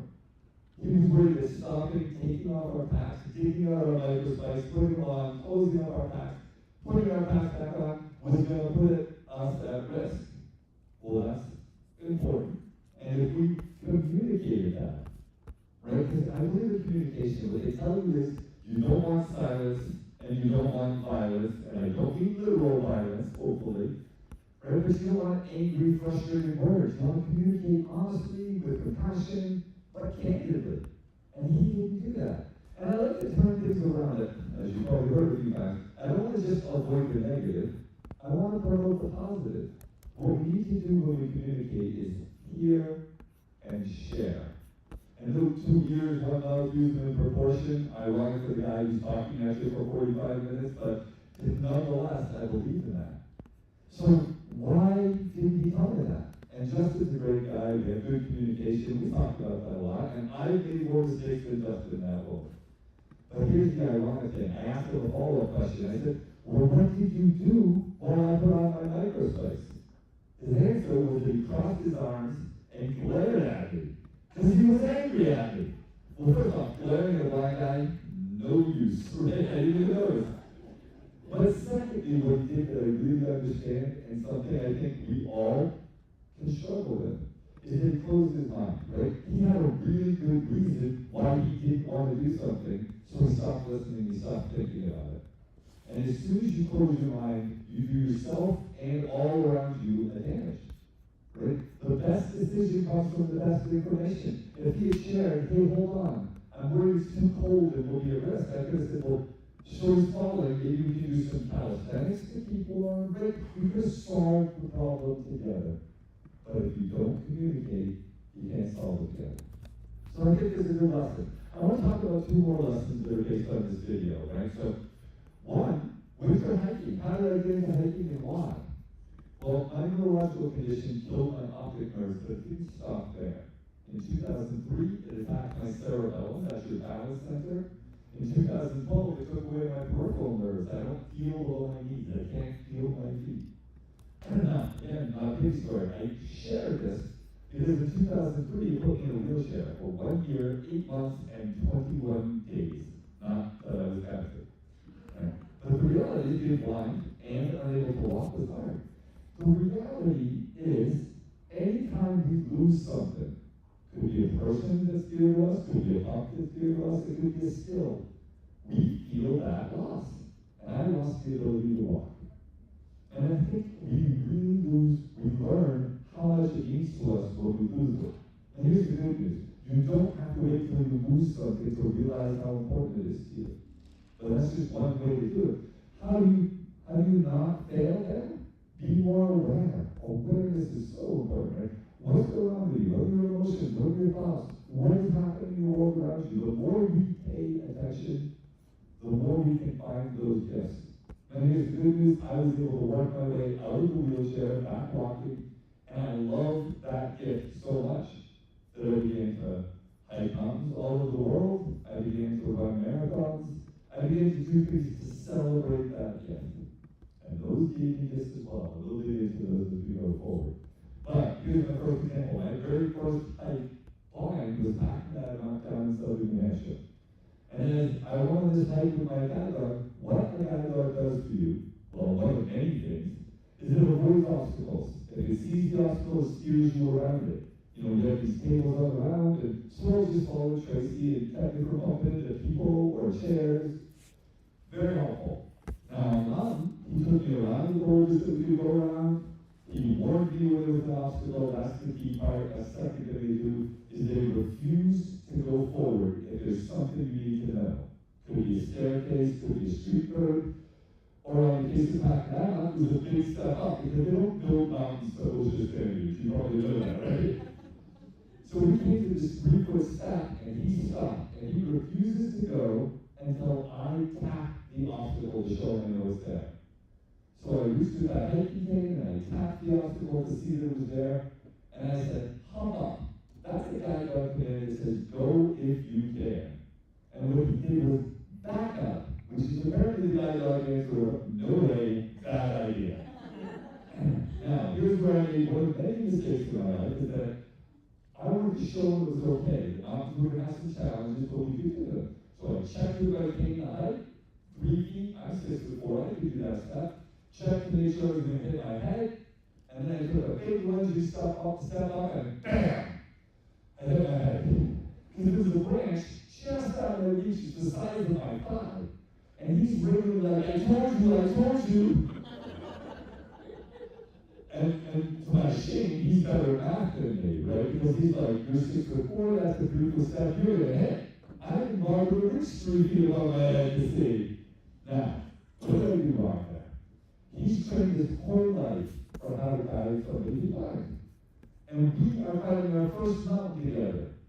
And in this new environment, the first thing I do is ignore the expert. Not really smart on this, right? So I did learn that lesson, right? And ultimately I got a hard head, so I was okay. And I want for my next anecdote to show you that I'll learn, but I want to extract the lesson. Trust the process. Trust your experts. Now, every process, every person, you can challenge, but do it in a healthy way. Do it in the right way and at the right time. If Drew steps up here and says, hey, I want to practice this story because I think this membership minute is going to help us. You may not think that works for you. That's fair. But try this exercise. And then finally decide kind of expressing, here's why I'm concerned. And maybe the two of you can work out a solution like Justin and I should have done about microspikes, right? It's really important. I didn't trust the process, I paid for it. How did I learn? So we went for a winter hike. And as we're hiking along, winter is easier for me, right? Because all the twisty, rocky routes where you put your step is the hard part for me, or the hardest part for me as a blind person. With that in mind, snow fills that in. So you may get slippery, you may get cold, but there are tools that help that, right? Wear a hat, I don't hear as well, but that's not hard for me. I wear gloves, so I lose a little tactile, but again, that's not the challenge. But the snow makes my footing smooth. So we're hiking along, we're going pretty fast. And he stops, almost skids to a stop in the snow. And I look at my foot, there's nothing, and I look at my hand, and there's a tree branch. Because guide dogs are always looking up too, to make sure you're not going to hit your head. As somebody who's 6'4", I appreciate that. So again, I tap the branch to show me what's there, and off we go. And a little while later, he does the same thing again, skids to a stop, and I look and I find nothing. So I gave him that command, come up, go if you can. And he inches forward just a little bit. And I looked at nothing. We do this 3 more times. And each time I get a little more frustrated because something's wrong here. And here's the thing, frustration leads to failure. There's a better solution, right? Get curious, convert to curiosity. Our emotions aren't bad, they're important. Like, first off, I love passion and joy and love, those are great emotions. But even frustration and anger are good emotions because they're warning you something's wrong. The trick is, don't let them control your reaction. Right? So I like to think that you have emotional reactions and thoughtful responses. Because the thoughtful responses will really serve us better. So how do you get there? For me, it's as easy as ABC. I go back to A. Be aware of yourself. Right? If you are aware that you're having an emotional reaction, you want to take a moment, which is B, breathe. Sounds simple, sounds easy, sounds like you're teaching grade school, but the truth is, a couple of deep breaths physiologically calms us down. But more importantly, it takes a few moments of your time that you need, because the power of a pause lets you get to see, consider, what's really happening, right? What do you want to happen? What's the best way to get there? So I was frustrated right now, because you stopped me and I had no idea why. So let's get curious, let's find out. When I asked my friend Justin what he thought, he said, well, there's a branch, but it's still about 8 feet ahead of you. So I walked towards that branch with my hand up to guard my face. And sure enough, just as I was getting closer and closer, my guide dog was wagging harder and harder. And just before my hand touched it, he tucked behind me. Well, why did you do that? That's not what he's supposed to do, right?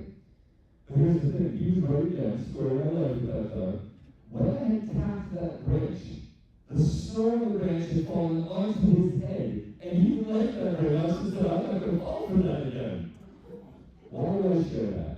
Because as we're working together, so often we get a result different than what we expect, and it frustrates us. And if we could get curious to find out why, we might discover there's a good reason, and we could collaborate to do something a little different. In case my dog, what I taught him is, if it's a branch instead of a big step up or down, he would stop and curl in front of me. So that prevented me from looking with my feet, and I would look gently with my hand. So that's not snow onto his head. Right? What you hear in all of this is belief in a possibility, connecting, communicating, collaborating, right? All the things that make teams work is what we have to do. Right? Let me give you one more thing. Just to we flip to the next slide, which I think is the highest one, is that right? This is my final hike of doing all 48 in one single winter. And it's something that very few people have done, and I did it for awareness. Awareness is so important, right? The more that people know about lions, the more they're likely to join us. The more that people understood the cause of blindness, and more importantly, the ability of people who might be blind or visually impaired. That was the lesson I wanted to hopefully make people aware of. But ironically, right, this isn't the actual summit of my final peak. This is Canyon Mountain. It's the East Canyon Peak. I've got about an 8 miles to go, but we get that beautiful Lafayette background. And most of those people did not hike with me every day. They hiked with me some of the times. Every one of them was important to me. But they wanted to be part of that last day. And here's where a really important lesson came. I think my favorite quote in the whole world. Dr. Maya Angelou said this. She said, people will forget what you say. People will forget what you do long before they will ever forget how you made them feel. And yes, what you say and what you do, that's how people feel. Those are important. But it's how they feel that they're going to remember. And the reason I share that with you is because I think if you want to build a team, if you want to work together, you got to understand the impact you can have on them. And not just avoid the negative, but promote the positive. Let me give you the example that's in this photo. Practice makes progress. Justin, Quinn, and I were good at hiking. We got to this point ahead of everybody else. And I stopped and said, we're going to wait here for everybody. Because at the actual summit, a bunch of people, several news crews, were going to take a tram, which just stopped growing by the way, and we built a new one. But they were going to take a tram to get to the summit, start hiking it, and the big celebration was going to happen when I was there. And I thought to myself, if I get to that celebration and all of these people who maybe didn't hike with me all the time, but all had contributed to something positive in my journey, how would they feel? They would feel like I didn't consider them. They would feel left out, maybe disregarded, devalued. Again, don't just avoid the negative, promote the positive. So I waited. Told them all that, hey, I'm super glad to have us get to that summit together. In fact, a couple of us said, can I go out to the summit? I said, absolutely. I just want to make sure the whole team is together at the summit. And what a difference that made. And talent meeting is a big summit in your year. I hope you're celebrating with each other how much you work, how many good ideas you have for your club, for your district, but being together and making sure everybody feels included is so crucial in that journey. It leads right to what Dr. Megan just said, right? So now let me change direction a little bit more, because in doing all of this stuff, you're going to face obstacles, you're going to face challenges, we talked about that. And blindness is not my biggest challenge in life. Either it's my wife, if anybody want to make that suggestion, she's in fact one of the best solutions. But one of my friends on this very journey said, would you ever try doing a tough Mudder? And I said, what's a tough Mudder? And it's a 10 to 12 mile obstacle course, miserable footing, with obstacles that were originally designed to test British Special Forces. And I thought to myself, that doesn't sound like where a bike guy should be. But, right, it's the story of Henry Ferguson, right? I want to understand a little more. If I want to say how do we deal with obstacles, this was a great opportunity. But John Wooten took a quote from Ben Franklin that I really love. He modified it. He said, we don't plan to fail, we fail to plan. So open-minded, like I asked Justin to be, I looked into it. And I watched and built a plan with my team for every obstacle. And we went out and did this tough Mudder together. And we went up to the Great Northeast Tough Mudder name, another one in Snow, Vermont. But when we did it, we succeeded on every single obstacle. And it was amazing. And the person Tough Mudder who traveled the world with this said, we think the world should see what you're doing. We'd like to fly you out to Los Angeles and film it. Which I said yes. Why? Well, because of the lesson I told you. Competence leads to confidence. Confidence lets you do things. And I'm going to show you the video. I will tell you one step back. As soon as I said yes, they said, great, we're going to release all our newer, harder obstacles. One of those obstacles you're going to see, they asked me to climb 25 feet up a platform, water down below you. They asked me to leap 10 feet out and grab a trapeze bar. And swing on that trapeze bar. And at the end of the swing, let go. And as you go through the air, ring a bell hanging in the air. Does that sound a little ridiculous? Because it sure did to me. 1 out of 10 people succeed. But here's the thing, again, the power of team. One of the people in our group, we got there, and we were watching people fail and fail and fail. And what we noticed is they were all failing in the same spot, and one of my teammates said, why don't we do something different? And that made all the difference. Let us watch it.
your sponsors.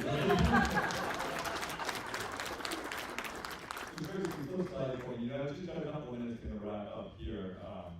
But I love a lot of the messages. The shirts they gave us that said, I see no obstacles. Well, obviously, I don't see the obstacles.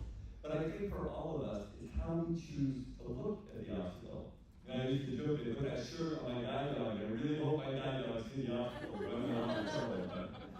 But the message is still the same, right? When you encounter an obstacle, you're going to take that excuse mentality, or you're going to take the reason mentality. In this picture, you can see me running with my guide dog Clint. We're crossing the finish line of the Boston Athletic Association 5K Road Race 2013. Same finish line as the Boston Marathon, which they used to run the day after. 9,800 people ran that race with me. My guide dog was perfect. We didn't bump into one. I don't know how he does it. My human guy struggled to do that. And because it's hard. Right? And what I love is the Boston Athletic Association shared this photo the next day, which, right, ultimately what it said is ability awareness. Don't focus on what you can't do. That's a disability. We all have them. We all have things we can't do. One of mine is see. Focus on what you can do. And use that to make the biggest difference you can in the world. And I know you're already doing that. But let that remind yourself along the way that, the only reason the next task is daunting is because it's the next one. When I ran this race, the next day I didn't get to celebrate that they posted that, because the next day the bombs ripped the finish line of the Boston Marathon apart. That flag is where people lost their lives. Lives were changed. And I share this as my next to last slide. I got 2 more slides for you, but I share it just because of this. When people don't learn how to communicate in healthy ways, when people don't learn how to resolve differences in healthy ways, awful things can happen. And not just in the epic stage like the Boston Marathon, in our everyday lives, with our families, with our clubs, even within our communities. But again, don't just avoid the negative, though please do promote the positive. Learn how to communicate in healthy ways. Learn how to resolve differences in healthy ways. Help guide others to that. And I think when we do that, we make the world better for ourselves and everyone else around us. My commitment there was that I want to focus forward, because I can't change what happened. Understand? What happens now and next, we control. So I promised to run the Boston Marathon. That was my answer, to respond to a community that, frankly, chooses hope, chooses to deliver. And in fact, the thing that made Boston particularly special is not just the elite athlete, it's the elite human spirit, which is in abundance. And you know what I failed? I didn't succeed in running the Boston Marathon this year. And you can't be hard on yourself for failure. Self-care is not selfish. Be gentle with yourself. When the voice in your head is telling you terrible things about yourself, realize that you're the one listening, and listening is passive. Be active. Become your own voice in your own head. Yes, I just told you to talk to yourself. But what I'm really telling you is, don't be hard on yourself. The reason I failed is my dad got appointed at osteosarcoma. That's bone cancer. And he got it in his skull, and my boy wasn't going to make it. So I wasn't going to be able to train with him, and I wasn't going to leave him to train.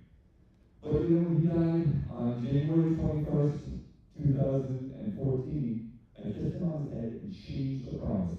Keep your goals in what you can control. I can't control whether I run a Boston Marathon. I can control how hard I work towards it. And that, what I promised instead was I was going to dedicate the year to that. And that year I ran 2,020 miles.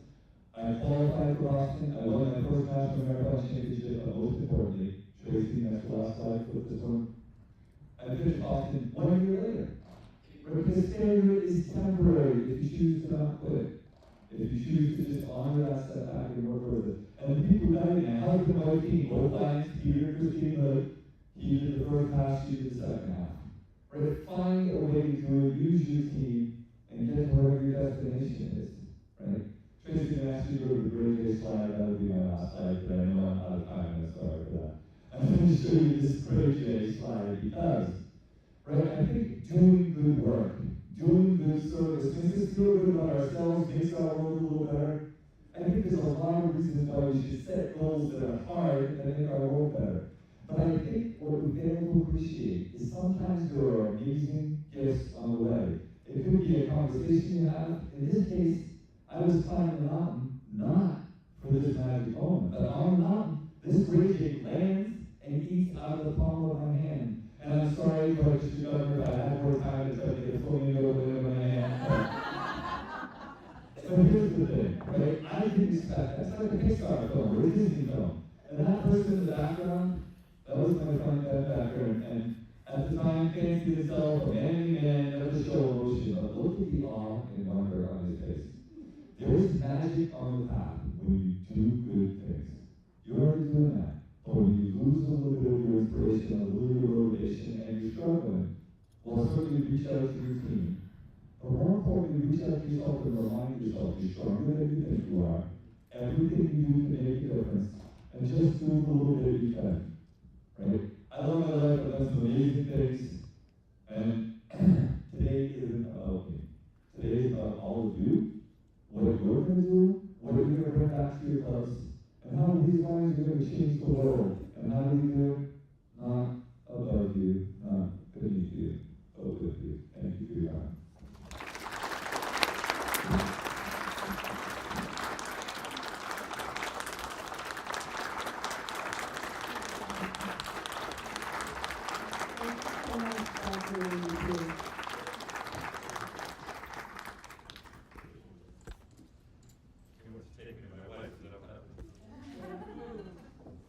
That's not a bad choice, Laurel. So I just have a little token of appreciation for future employees. You're welcome. Sorry about pulling this.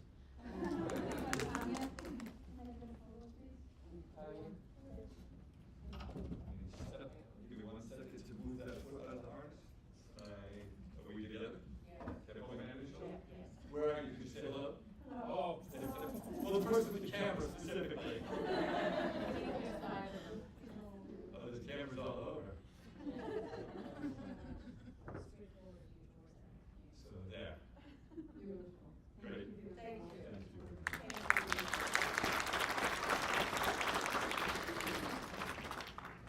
So it's 11:50 and lunch is going to be served in 10 minutes at noon. Oh, last call for silent auction. And mystery box. So the numbers are going to be pulled. Thank you.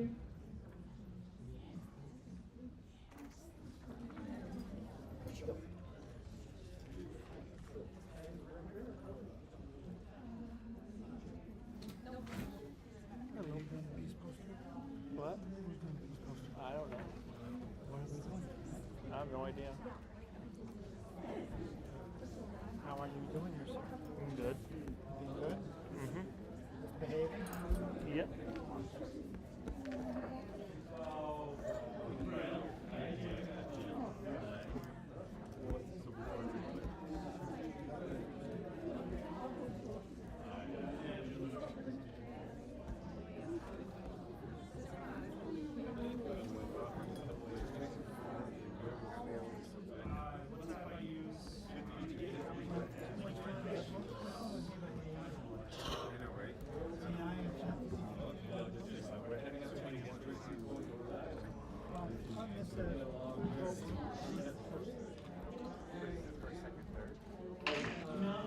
Go to work for the team. Like, it's kind of like, if you want to make that suggestion, they were all crossing the finish line of the Montpelier.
Is it June? Is it July? This is June, and they're going to be doing another one again this year. So what we're going to be doing.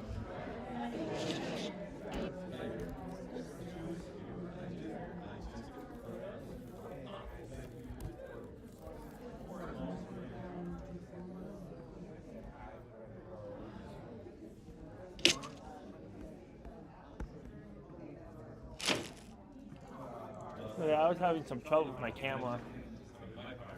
This camera's having trouble because I think it's this cable that's having trouble. So I have to hook my GoPro up. This camera's having trouble.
make sure you let them know we were really here, not just skipping out.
We'll be like, hey, Mr. Bear, let's go say hi.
Want water? Want water? You get it?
to the Montpelier.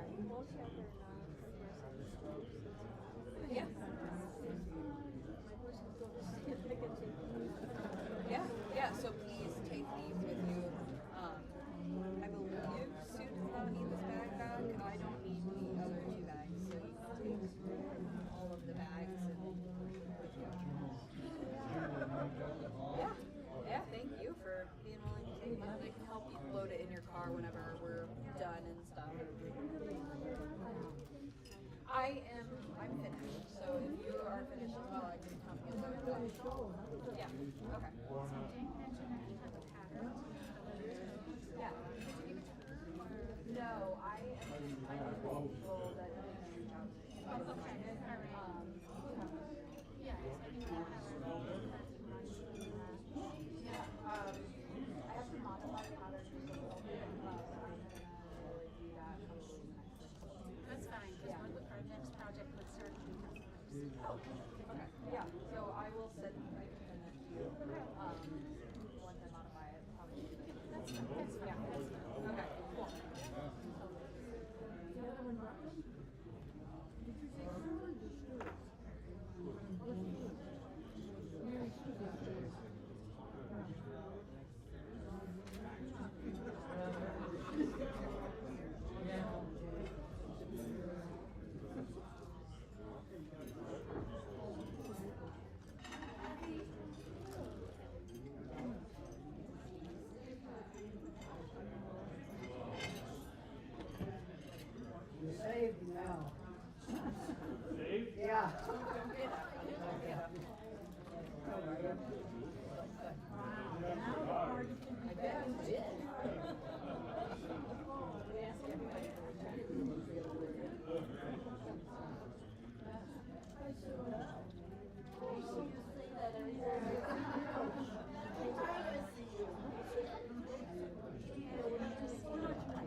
Thank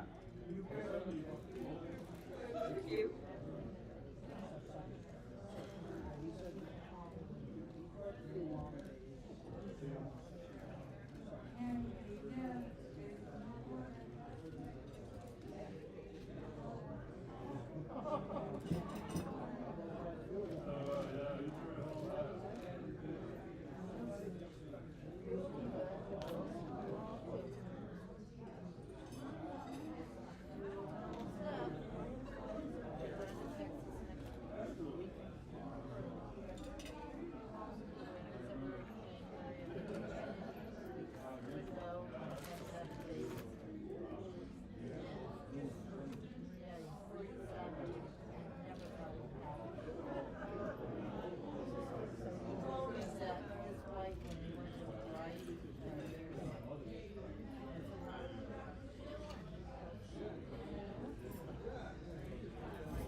go check them. What are the orders you go with?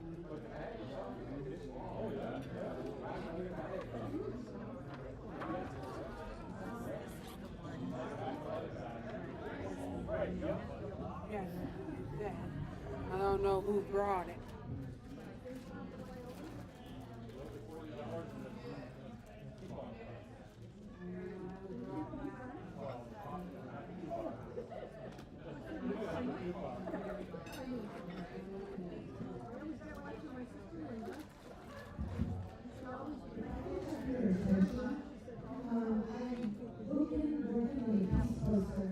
We have a peace poster entry. The name on the back is Taylor Lamson. Could you come front and see if your club brought this entry? Thank you.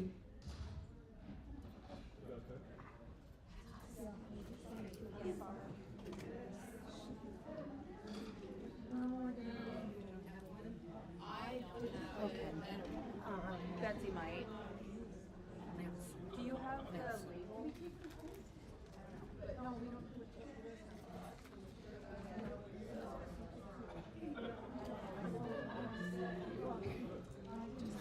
So we don't have it. Doris has it. Okay. Yeah, sure. Yeah, I gotta bring this, wait a minute. I have to be entry. I have to think. Yeah, I think you got, yeah, you got the label. Okay. But this is what's called Essex Junction, yeah. I used to work with his grandfather. Oh, that funny? It's Taylor, oh my God, I can't believe this. Okay. Good, how are you? Good. Yeah, I know, they did. I hate when they were all fantastic.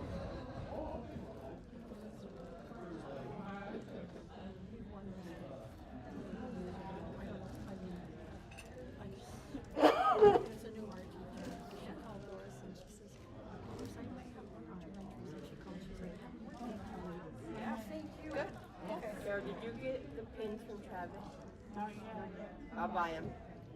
All right. Do you want me to, oh, I'm sorry, do you want me to double check with Doris? Doris is our music I train her, but you feel, you take that one. Yeah, yeah, but you take that and then you've got the label for it. Okay, now I'm gonna make sure that I'm not missing something. I got an email, she's gonna. She's supposed to.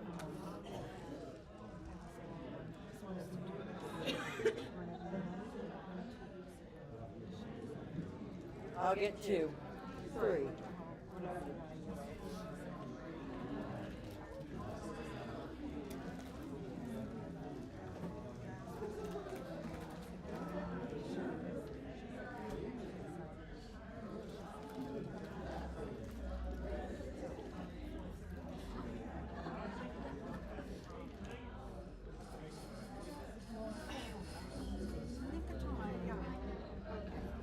Just make sure that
start with PID Tom Broughton. PDG Ken Henry. PDG Kathy Gorman and her partner in service, Jim McClay. PDG Betsy McGee. PDG Patrick McWilliams and partner in service, Patricia. Immediate past district governor, Jeff Savory, and her partner in service, Bruce. PDG John DeHoltz. PDG Mel Coburn and partner in service, Sue. PDG Bob Wilcox. PDG Travis Wood. Anyone that I did not get on my list? Great, thank you.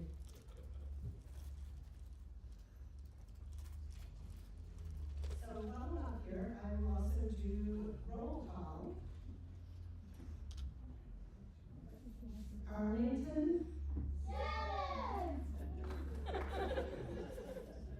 Barry. How many? Four. Four, thank you. That includes the Asian Branch Club? Five. One.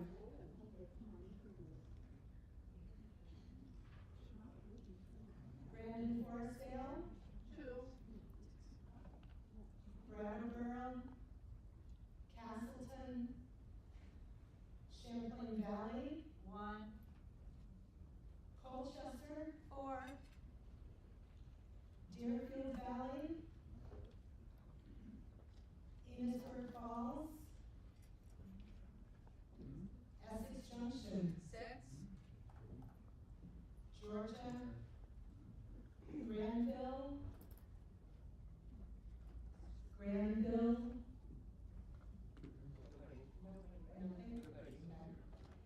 Nothing? Jericho Underhill? Two. Londonderry area, Tri-Mountain? Manchester? Two. Middlebury? Three. North Shaft? Norwich? Two. Orleans? Reedsboro? Richford?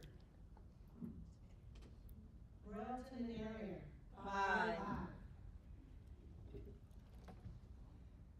Springfield? How many? Three. Three, thank you. Stratford and area? Six.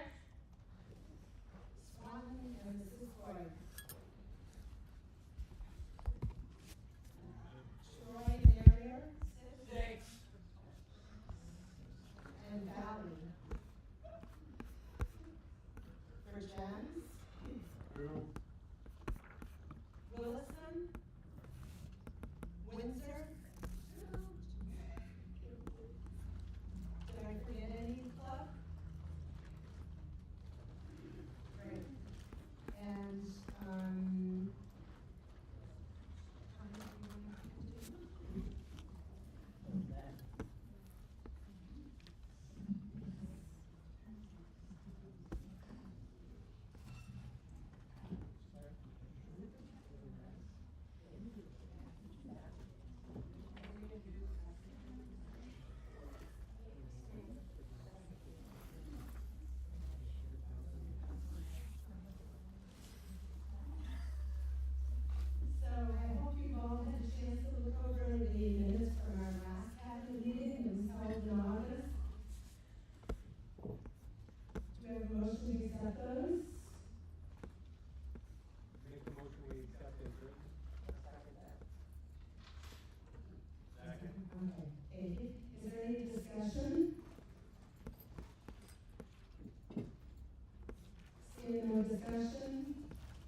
Just one thing I wanted to point out, we did get the final payment of the marketing plan for $503.10.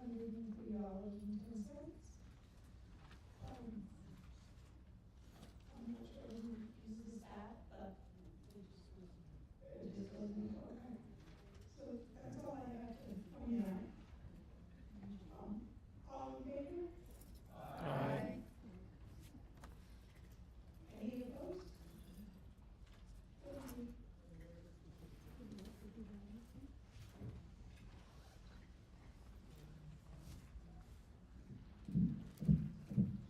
Honorary committees and favor.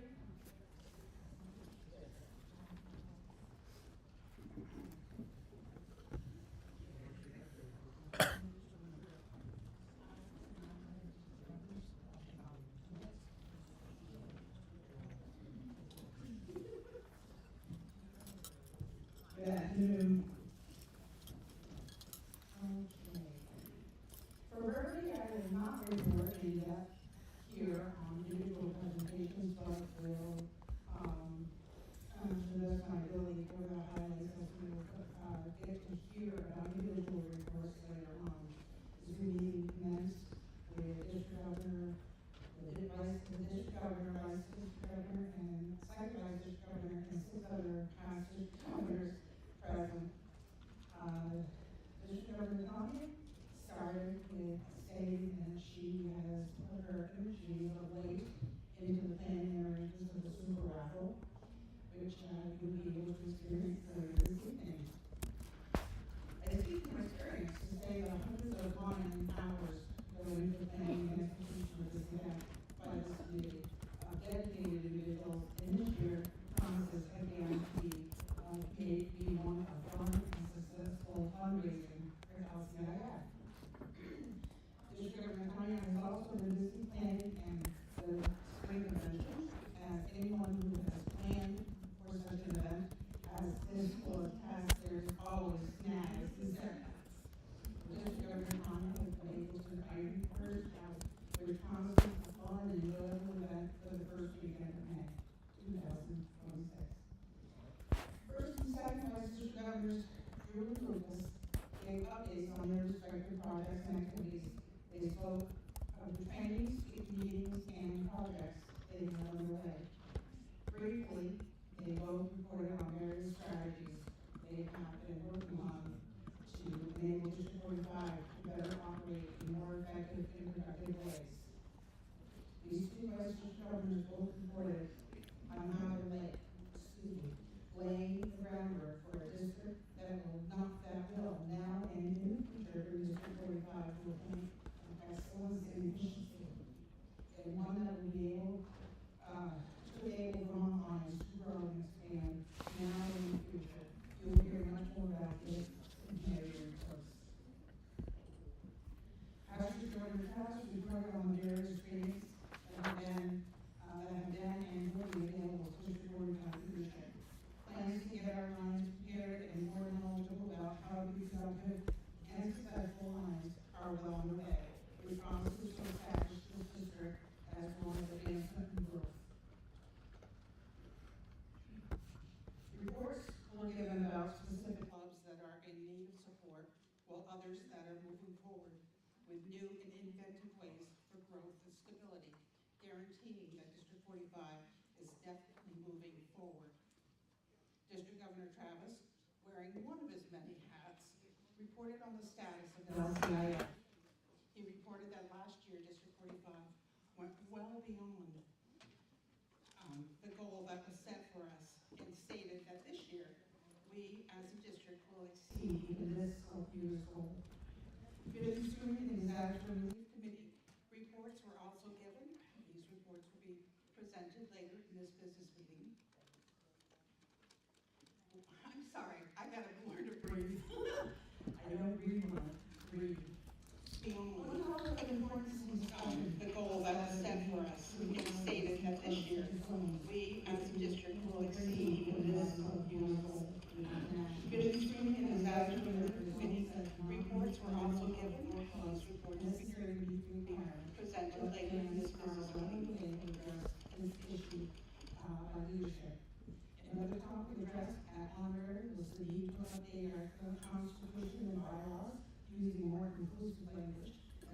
other changes necessary to bring our statutes and bylaws up to date. Secretary Governor Lucas is working on making these necessary changes. Overall, it was an informative and productive meeting. I respectfully submit this report as is. Yours in kindest gratitude, immediate passage of Governor Deb Savory. No part of this report has been enhanced or written by AI. Just an occasional spell check and grammar check. Thank you. District Governor Deb. I don't do Zoom meetings or anything. I don't have the capability to do that. Has there been any thought of going back to having the honorary committee meetings at a cabinet meeting instead of doing them on Zoom? Not at this time. Not at this time. We decided to go back to the Zoom meetings because it was conflicting with the VLC meeting that we have at the beginning of every cabinet meeting. That's why when I was district governor, I decided to go back to Zoom. I asked to go back to Zoom meetings. So you don't think there's any possibility of scheduling it sometime during a cabinet meeting, that it wouldn't conflict with something else? Well, I think that would probably be up to the district governor at the time, if that's what they want. Yeah, okay. Okay? So I understand that not everybody does Zoom. I understand that, but it was like trying to make the best of a tough situation. How is the participation on Zoom? Is it better than what it used to be during the live cabinet meeting?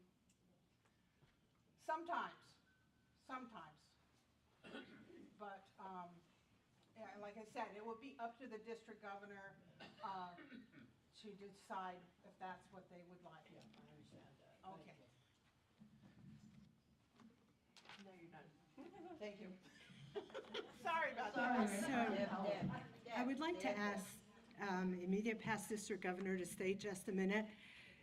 The last few years, the district's had a photographer.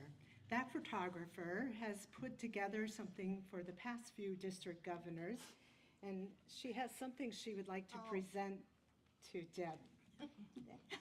Thank you. Okay. I gotta do another report, you know. And I cried. How did you tape that? Oh, here we go.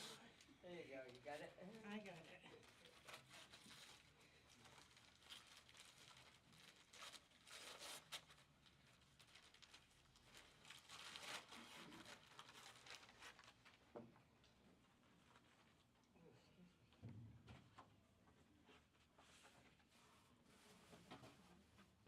Oh. Okay, I can't look at that right now. Turn it around so people can. Thank you very much. So Amy's put together a year in review for Deb, for her to look at over the next few months, years, and treasure. And on the back cover, we want to recognize that Deb and Bruce celebrated their anniversary, and we also included that in there as well.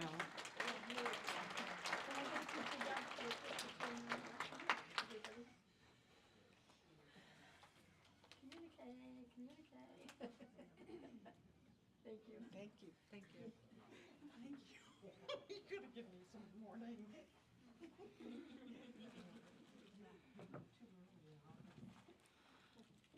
Vermont Lions Charities, PDD Travis Wood.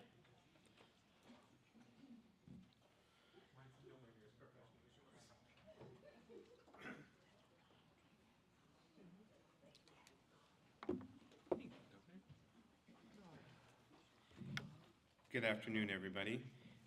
Thank you for coming today. This will be short. We're going to open the annual meeting for Vermont Lions Charities. So I declare the annual meeting for Vermont Lions Charities now open. We do have a couple of points of business to take care of. The only election we have this year is to elect our vice president. So we do have a candidate, Bruce Savory from the Springfield Club, is the current vice president and is interested in continuing that role. Do I have a motion from somebody on the floor to nominate? I'll make a motion to nominate. Okay, we have a motion and a second. Motion's been made and seconded to have Bruce Savory as a candidate for Vice President of Vermont Lions Charities. Are there any other nominations from the floor? Are there any other nominations from the floor? The last time. Any other nominations from the floor? Nominations are closed. All those in favor of Bruce Savory being Vice District Governor for the next 3 years of Vermont Lions Charities, please. Oh, Vice President. Vice President. Ha, Bruce, I'm moving you up. Moving on up. Signify by saying aye. Aye. Opposed? Abstained? Motion carries. Congratulations, Bruce. Now that's done, just a couple of things that I want to bring up under new business. There's been a few changes for Vermont Lions Charities this year in some of the programs that we run, so I want to bring you all up to speed on those. Our pediatric cancer stipend was originally up to 18 years old, and we have recently found with working with UVM that there's a line of childhood cancer that is affecting 18, 19, and 20-year-olds, and they're being treated as the pediatric cancer unit. So Vermont Lions Charities changed their stipend memo to include up to 21 years old. So we do offer cancer stipends for 21 years old and younger through Vermont Lions Charities, and that is $1,000 a year for 2 years. They can apply to get up to $2,000, $1,000 each year. So that was a change that we made this past year. We also have supported the Disaster Relief Fund for District 45, and this past week we received an anonymous donation in the amount of $10,000 to Vermont Lions Charities in the name of District 45 to offset the cost of the next disaster and to ensure we have matching funds if we need a disaster grant from LCI. That will be held in the disaster line in our Vermont Lions Charities Bank for District 45 to use, just so you know that's all out there. The next thing today, which was pretty big, we're all about change and getting new members. So the Arlington Club and members of the Arlington Club came to Vermont Lions Charities a month or so ago, chatted with me with a project. I suggested they bring it forth today to the meeting, and I can happily report that Vermont Lions Charities is supporting the LRRL program, which is going to be an amateur radio program for youth to get youth involved. It's going to kind of mimic what the Leo's clubs look like. There can be specialty clubs from it. They will be certified as FCC users for ham radio. And this is going to help the district in a couple of different ways. I'm ad-libbing this, John, so jump in if I misspeak. But we've noticed in disaster relief with cell service and coverage in Vermont, it's not great. There's been a couple of disasters. There was a plane crash in Manchester where the first responders at the top of Mount Equinox couldn't reach the bottom. So they had to have responders drive up and down the mountain to get communication back and forth. Something a ham radio would have fixed. Ham radio gets from this side of the world to the next side of the world on very minimal equipment. You just need to be trained, and we need to know about it. Also, there was a fire that happened in southern Vermont. A home was lost. There was a life lost. They were not able to communicate from the top of the mountain to the bottom of the mountain, so somebody had to drive like 2 miles back and forth. So I think that the whole program of bringing amateur radio into the mix is going to be huge for disaster relief. It's also going to open up another whole avenue for District 45 and the line of Lions and specialty clubs. It's a whole vein that we haven't tapped yet to bring in new passionate people. There's been an interest in Arlington for a specialty club already. I think they've got almost 15 people interested in taking the class, adult and youth. And it also get the youth outside and away from the computers. So we're happy to support that. So we were able to give the Arlington Lions Club today $7,000 to start that project. If you want to know more about it, please reach out to Lion John Toth or Peter Papalovich. Hopefully I said that right. And that is about all I have. Brenda does apologize she couldn't be here today. She has a knee replacement this week, and she is doing extremely well. We had her on Zoom this morning. So that's all I have for notes for you. Are there any donations for Vermont Lions Charities that I can accept? Brandon Forstall has $100. Thank you. Thank you, Brandon Forstdale, for $100. Essex Junction has $1,000. Thank you. Essex Junction, $1,000. Here comes Miss Arlington. Because I'm coming. The infamous Jeannie. $1,500 for the Arlington Lions Club for pediatric cancer. Thank you all so much.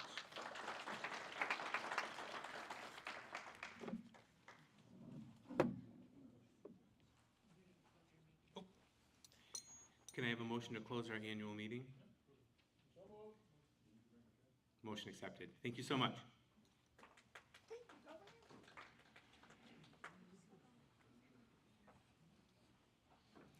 Now we have Disaster Relief Committee. Unfortunately, Walter Hastings could not be here today, but his co-chair, Deb Savory, is here.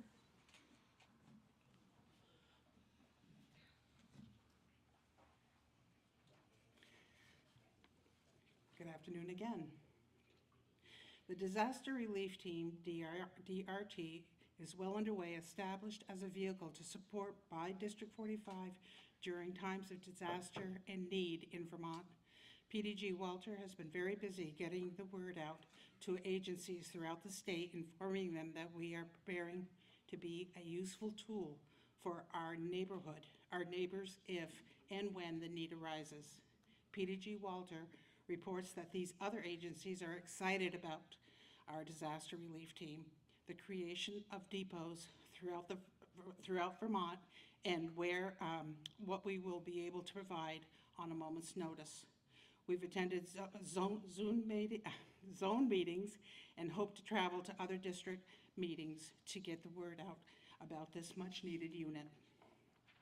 The team meets monthly and has established a group of individuals with varying skills that will be useful as the team grows and develops.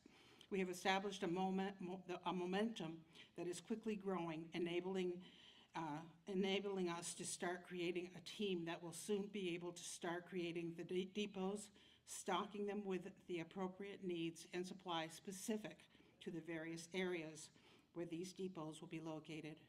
We have begun the necessary paperwork for grants, acquiring donations, and other funding that will be necessary to maintain this project. There is still a lot of work to be done, issues to resolve, and ongoing meetings to iron out logistics that in the beginning looked like monumental undertakings, but now look like manageable tasks. We are excited about acquiring a trailer for transporting additional supplies as the needs demand. This trailer will be used to house things like generators, pet crates, things that could be used anywhere but would take up valuable space at a depot, but not needed at every location, not to mention spare supplies and other equipment. It seems like a long time coming, but the preparations needed were many. We definitely have accomplished one goal, however. The powers that be in Vermont are now taking notice of the District 45 DRT and are welcoming us with open arms. We continue to prepare, plan, and execute our dream of have this team in place and look forward to someday working side by side with our neighboring Lions in New Hampshire, Massachusetts, and Maine, sharing our knowledge and support when needed. We wish to thank the leadership of District 45 for their support and encouragement during this initial but crucial time, and look forward going forward in what we will be able to do for the communities and clubs of Vermont. Thank you.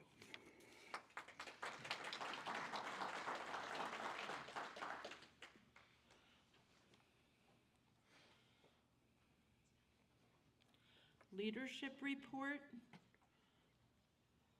PDG Travis.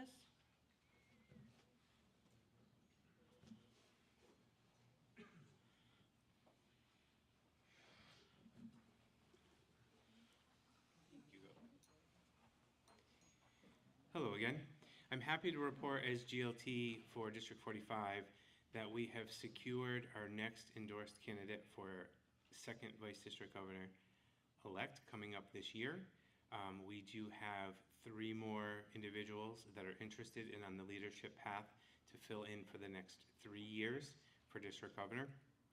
So that solidifies us for yet another 5 years out of having a district governor that will be trained, qualified, and ready to execute the position as district governor.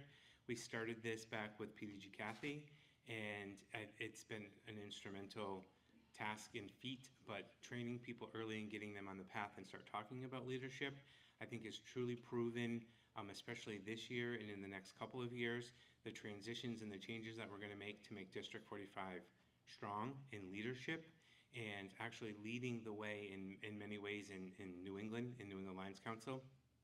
Disaster relief is just one of the facets that we do. We're ramping up our training in the district. We are sending leadership now to Massachusetts for advanced leadership training. That will happen, I believe, in March, is when Lucas, our second vice district governor, will go for advanced leadership training. So we're kind of mimicking kind of what international is doing and changing with the times. But just the fact that we're open to change and we're willing to do it is huge. So thank everybody for their support in doing so. If anybody is interested in taking any advanced leadership classes, please reach out to me. Please also know that if you're sitting in the back of the room with your head down, quiet, taking notes, you are being noticed. That is how we've gotten many of our district governors, and that we're very successful doing that. So don't be laughing over there, Miss Connie, because you could be next. So if anybody's interested, please reach out. I can get you the necessary tools that you need. We can get you on lions.org, on online learning. If you want to explore a little bit, it's all free training, which is great leadership training. Lions International has probably one of the best leadership programs in the world to train leadership. So please jump on board if you're at the least bit interested. Thank you.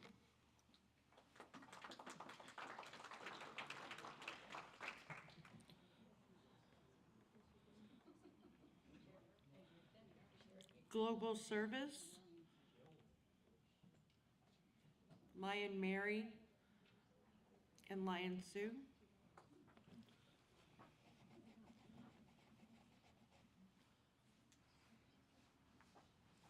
Hi everyone, it's your global service team again. I would just want to thank you all for the amazing service project that we were able to accomplish today. We packed 50 hygiene kits. We cut and made over 40 or so, 40 or 50 no-sew scarves and raised 129 pairs of socks. And so a good chunk of that went to the homeless encampment that's right in the parking lot behind the church. And then Lion Bernadette is taking the rest to the Good Samaritan here in Montpelier. So we are really appreciative of that. It's going to go all to a really good cause. Yep. And service reporting is doing really well. I'm really happy with how everything's going. I think we are down to three clubs that are still waiting on service, but I have talked with people from all 3 about how to report service. So we are looking forward to our next report having 100% reporting. Yay! Reporting service is really important. It shows that our district is really involved in our communities. So thank you. And then hopefully we will have a lot of people packing up in Barry with us with our meals there. So if you have not planned on attending and would like to attend, we will need your help up there. So that's in January. I get very competitive. So if you're on my team, we pack the most meals, and I get very, very, very, very competitive when it comes to good causes. So I'm not competitive in any other thing except for this.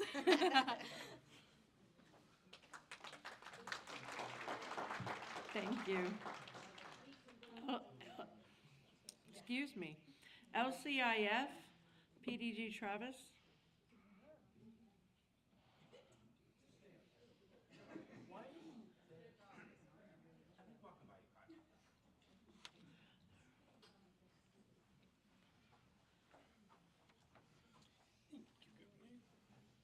This is the last time today you'll hear me. I can't give too much information. Smart. LCIF, where are we and what are we doing? We are doing amazing. I can happily report that we are over 20% of our goal this year already, and it's only the beginning of November. That is the best we have ever been at this point in the year, the Lions year. Our goal this year is $39,000 for LCIF with a stretch goal of $57,000. We're not going to worry about the stretch goal. If we make it, that's great, but just making our goal is satisfied enough. It has earned the district, all of your hard work last year, has earned the district a presidential medal from the international president, which came in the mail. I posted on Facebook if anybody hadn't seen it. So congratulations to everybody. That wasn't just me, that was the entire district that did that. So I want to make sure everybody gets the accolades. There's a mosquito in here for that. So moving forward, what are we doing? I'm out visiting. If you want me to come visit your club, please reach out. I had a very good meeting in Colchester this week.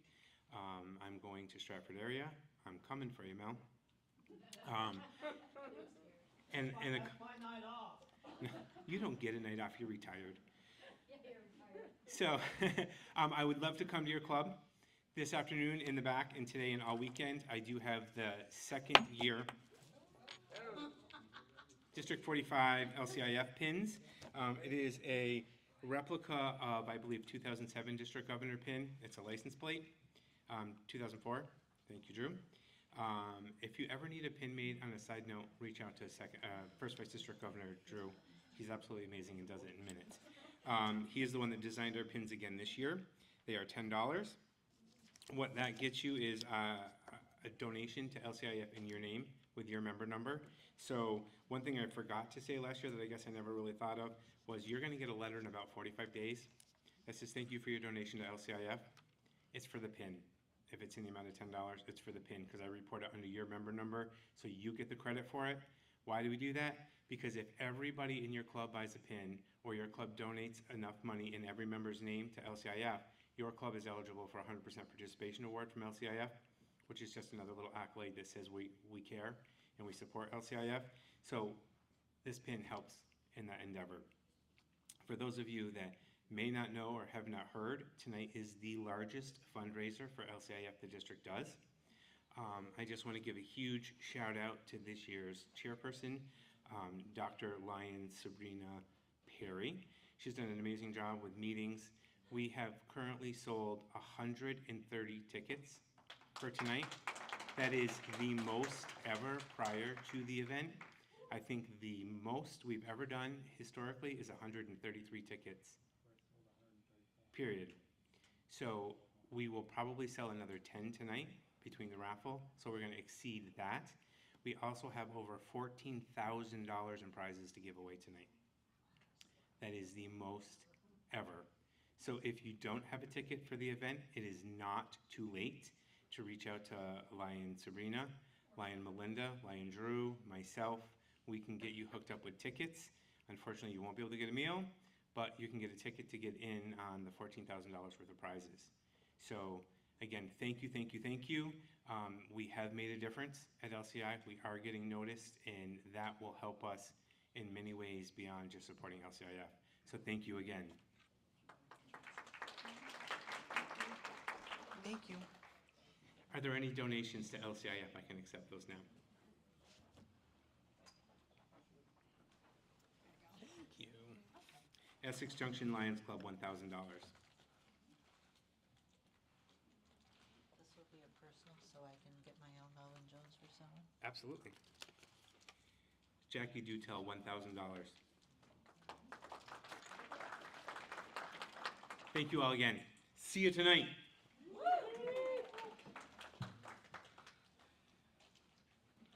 Sight and Hearing, Lion Randy Bigelow. Is he gone?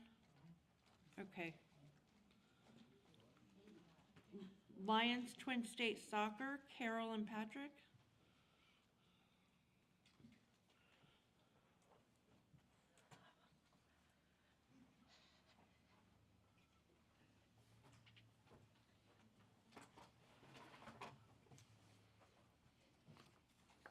Hello, I'm Patty Ancuda, the president of the Springfield Lions Club, and I've been a member of the Lions Twin State Soccer Association Board of Directors for about 15 years now, it seems.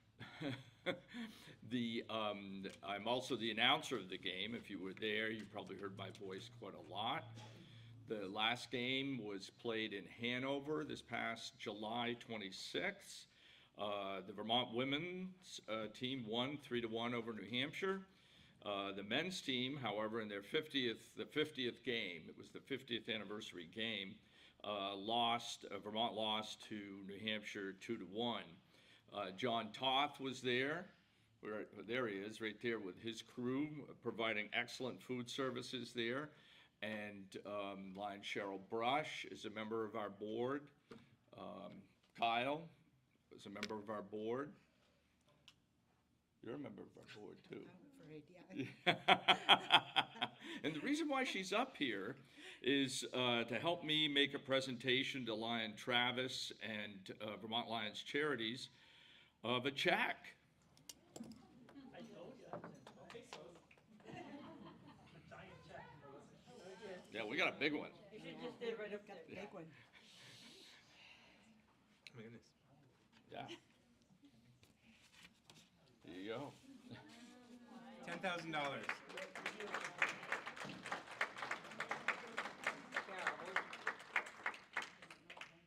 Can you see it all right?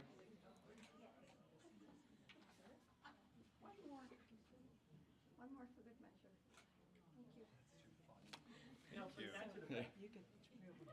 I don't get that one too. Thank you. And I want to put out a call once again to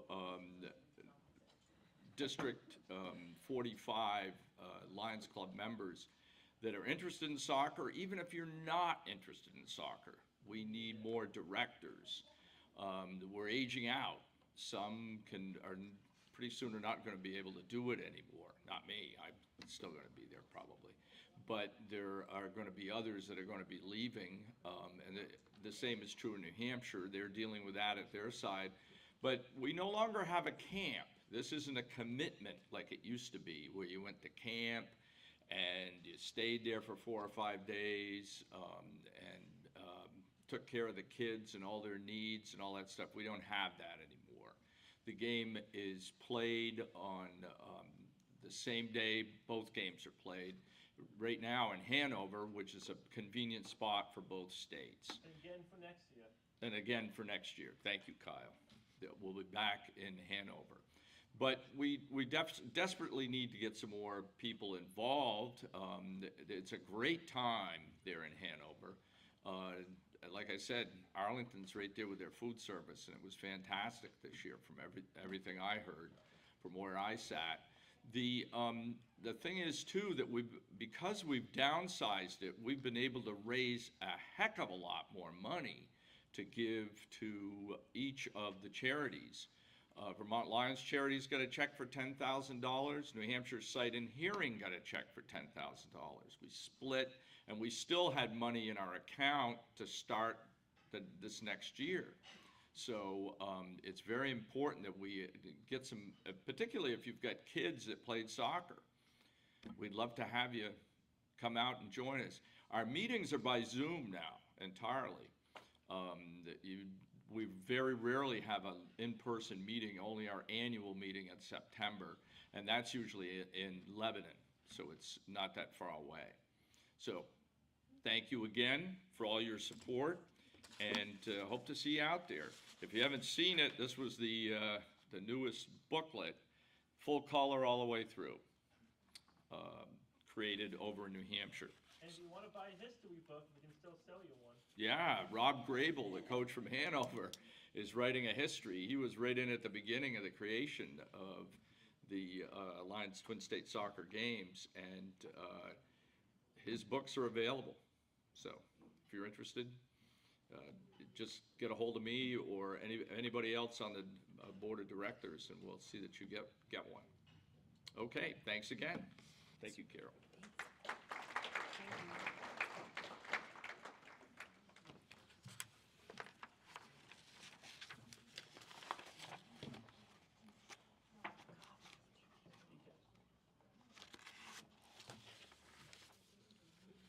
Okay, so now I'm lost, because I think he just picked up my paper. Speak out. Where is she on the paper?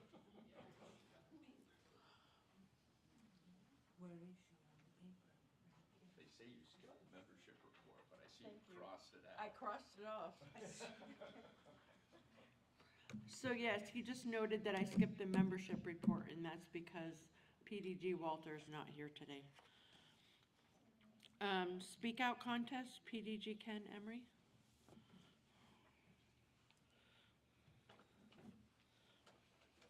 And I promise not to take your paper. Yeah. Good afternoon, everybody. It is on Saturday, May 2nd, 1 o'clock, the annual speech out contest for District 45. Last year, we had, I believe, 6 contestants. Year before, we had 5. I think the year before that, we had 4. So the contest is growing, getting bigger and bigger. The only issue we have is we only have 8 positions allowed at the statewide contest. So if you or your club has any interests, inclination, thoughts, not sure what could be, what might not be, please let me know. As I have all kinds of information for you, have some guidance for you. Right now I've heard of one club from last year that did not partake, but is this year. So if they come about, that will give us 7. So I basically have room for one more club to join us. I'll let you know, it is a lot of fun, it's a lot of work.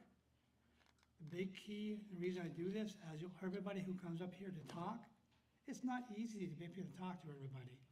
So this gives the kids a chance to talk about what they believe is right. This year's theme, which is our International Presence theme, lead to serve, serve to lead. Thank you.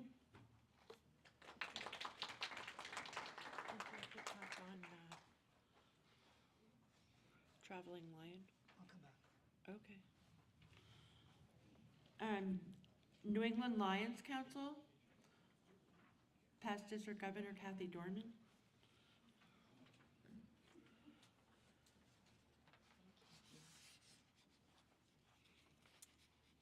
The winter meeting of the New England Lions Council will be on January 3rd in Newport, Rhode Island.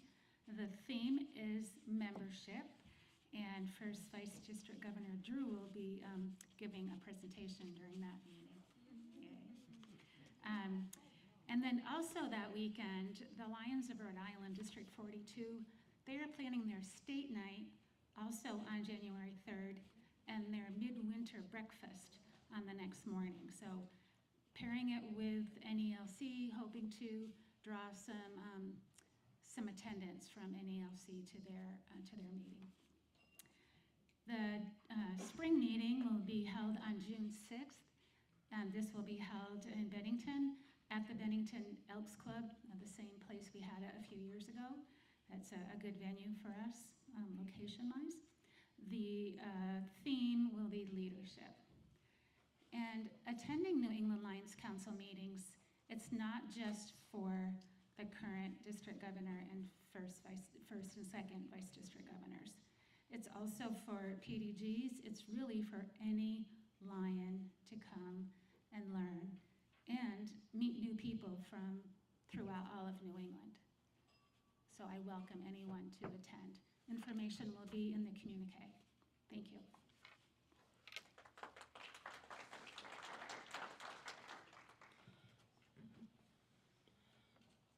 Vision screening, PCST Bruce Savory.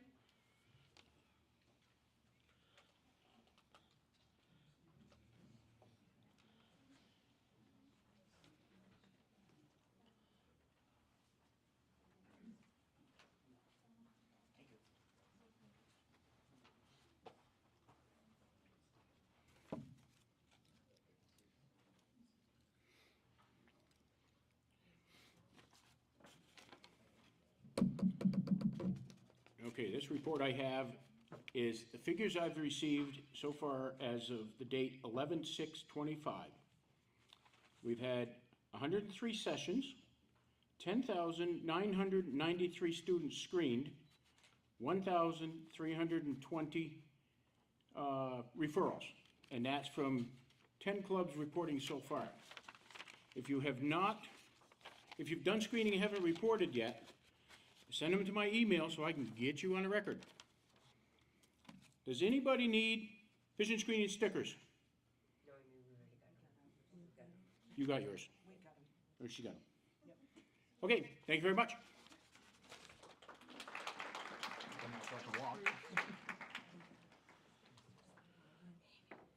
District Traveling Lion, PDG Ken Emery.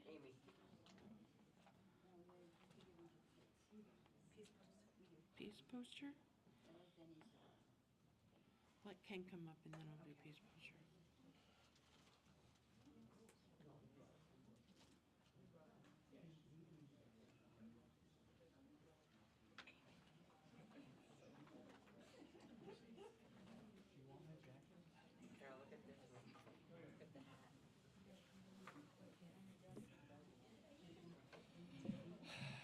Good afternoon again, folks. I brought my buddies here today. Back in August, I was very rude to them. I did not do a proper introduction.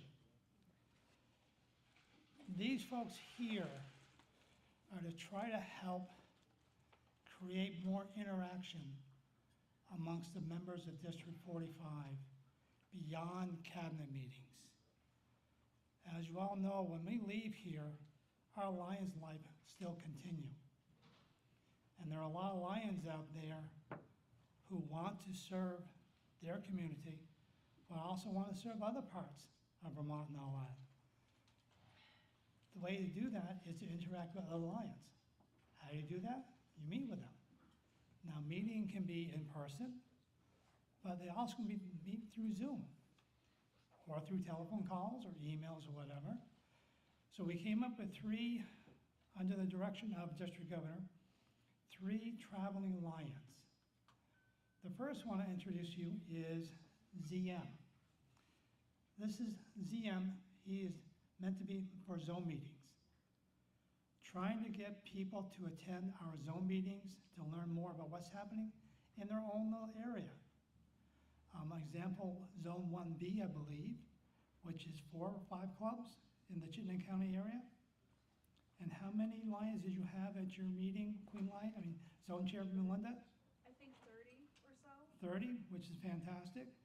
Lion Pierre from Enosburg, I know you are Zone 1A Chair, but you tried to have a zone meeting, correct? Yeah. And how did that go? Only 3. But still, that was 3. The idea, though, is to try to get people to interact with other Lions and all that. This one here is DM. This is try to get Lions to come to meetings like this. Come to the district meetings, learn what's happening within the district, learn what happens outside of the district and all that. The big buddy I want to introduce you to, though, is DW. He is my buddy, he's my friend, he's been all over the place with me. But he has a complaint. DW is meant to be where we interact club to club and all that. He is always willing to go to other clubs, but he wants to go from club to club through 1 of 3 means. One is, well, actually 1 of 2 means. One is one club delivers to another club, which is okay. He has got no problem with that. But that means one club is interacting with another club. That's it. He doesn't meet anybody else. Other members don't get to meet other members of the club or anything like that. He is meant to be captured. He is meant for someone to host a capture event and have other Lions throughout the state come to that place to be captured. Now that captured event could be a meeting, food and all that. Could be a fundraiser. That club who's hosting it wants to raise funds for something. But even more importantly, he would love to have other clubs come to the host club and help with a service project. Rake leaves, do whatever you want to do. I know one point years ago, the Stratford Area Lions Club used to cook strawberry pies. Was that one of the events you guys did? Strawberry pies are allowed? Just pilots in general. But just the idea that trying to get more clubs to interact club to club. So he's just looking for whoever gets him, try to see if you can do a capture, because he wants to meet other Lions besides just the host club and another club. That's all he wants. He just wants more love. Thank you, folks. Mr. Governor Ken, I would just like to speak on behalf of DW. He's at the Stratford Area Lions Club right now, and we had planned on having him up for capture at our next meeting. But because somebody put some stupid looking hat on him, he's ashamed to be put up for capture. So we're gonna deliver him to another club, so he's not gonna be able to have a lot of clubs come visit us. Because when he came here, he didn't have that hat on. It's my hat. What are you complaining about? Are you ashamed? Are you ashamed? Yeah, you're ashamed because you have not visited other clubs, are you, right? Yeah. Well, we'll give you back to Stratford and you can go from there, okay? And he almost got kicked out of Tubbs Fair. He almost got kicked out from the Tubbs Fair. He almost went to jail in Tunbridge, and that club has been penalized points for doing that. Yeah, he's already been penalized.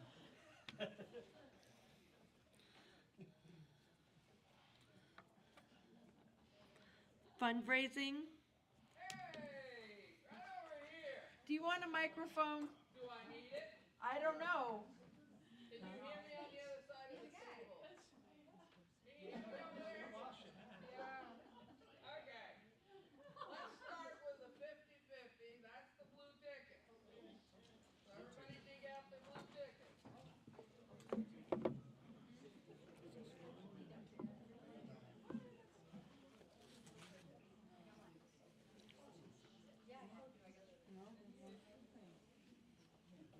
Blue ticket. We collected $193. So Cabinet Treasurer Pam's gonna write a check for $96.50 to the lucky winner. And that number is going to be last four digits, 9829. I don't have any. 9829. We have both. 9829.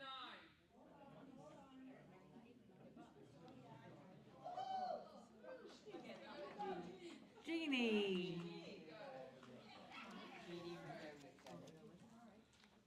You need that in the note? You need that in the note? I will verify the That's number. your one rule.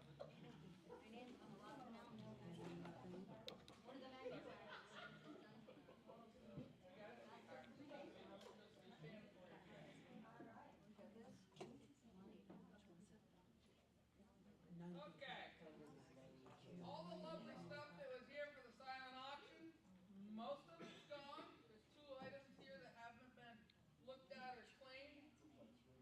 Well, that one's supposed to go with something else, and they took something else and left that behind.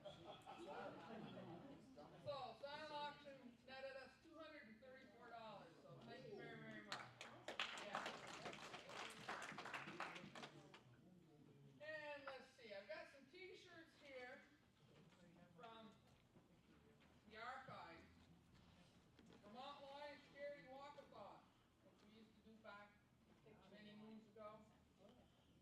We've got some shirts here. I've got youth, large, some large adults and extra large adults, and I'm not sure what the other file is. But anyway, if anybody wants to donate $5 to Vermont Lions Charities for one of these shirts, we'd love to see them disappear. And before I get to something else, I got something else I want to share. It also says on here, old business. So this is old business. Dealing with pull tabs. I got a lovely letter from the Shriners Hospital for Children. It says, "Dear friends," in bold print it says, "Thank you for being someone we can count on. Your generous gift of $453.46. That's what our 450 odd pounds of pull tabs netted the Shriners for last year's collection.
Nobody knows what you're getting. Uh-oh.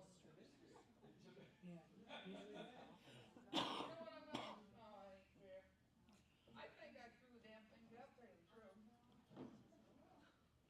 Oh, goodness. If you have a ticket, I'll refund you money, I suppose. I done threw the tickets out, I know damn well I won't do. I'm sorry, folks.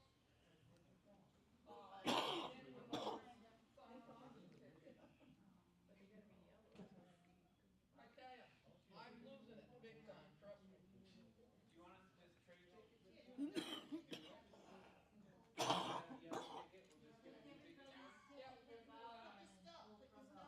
Oh, yeah. We'll do that. Here, I'll go around. Put your name on the ticket.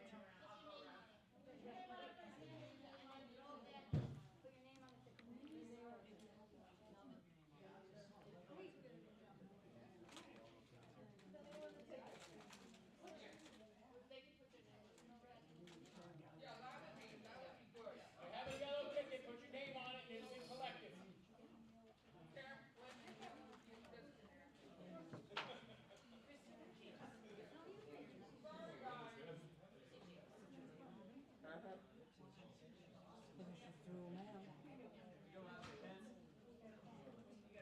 Yep, so we'll just, no, they're gonna have you put your name on the back of the ticket. I'm sorry.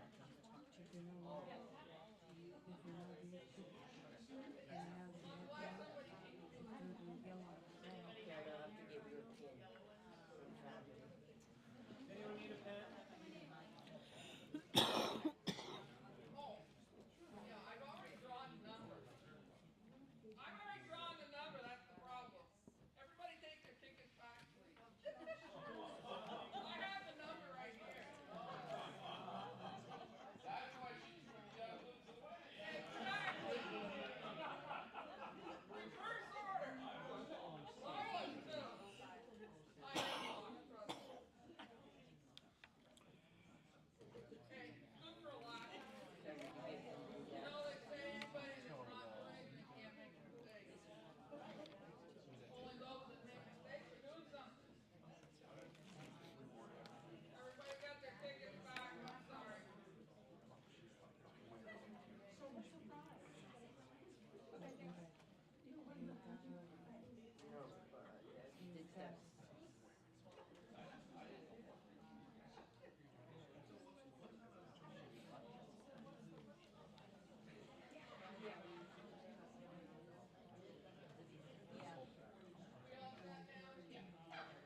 I'm sorry, folks.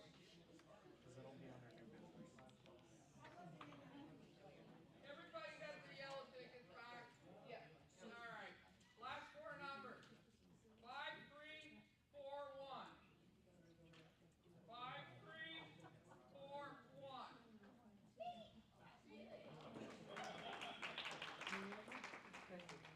You can't have the outside box, but you can have what's inside.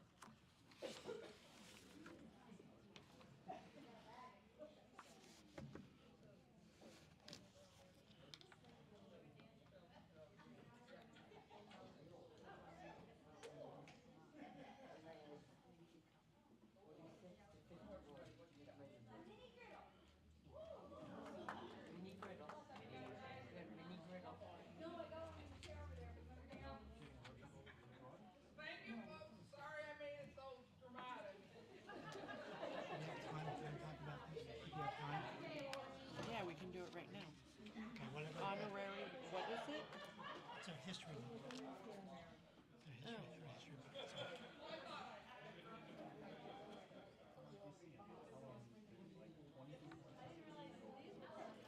Okay. Thank you, Lorraine. We're gonna move on to new business. Peace poster. Peace poster, sorry. Want me to come up with you, Karen? Cut. All right, here you go.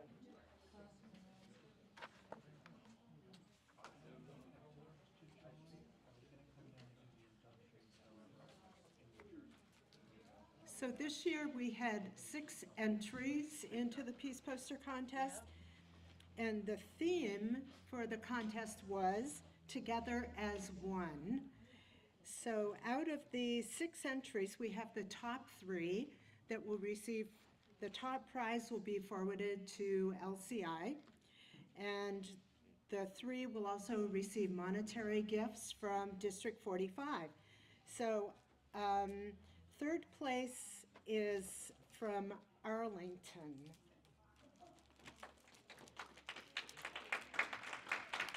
That was your third place and winners.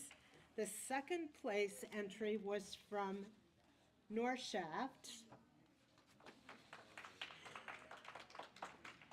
And the first place winner is from Essex Junction, and that will be sent to LCI.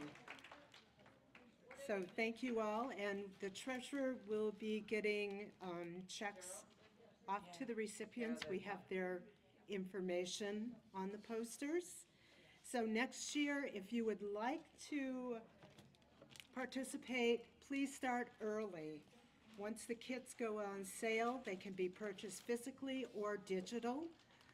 And start that with your club and get them completed so you can bring them to next year's fall cabinet meeting. Thank you. Over there. The names on them? The names? Yes, there are names on the posters. We'd like to know what those names are. You'd like to know who they are? You Yes. say? Yes, they do. Yes, they do. So the third place winner is Peter Malz, M-A-L-Z, from Arlington. And the second prize is Paisley O'Donovan from North Shaft. And the first prize is Taylor Lamson from Essex Junction.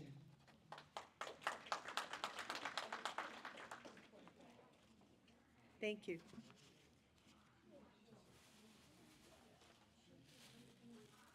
Take Arlington's? Pardon? Do you want me to take Arlington's? Yeah.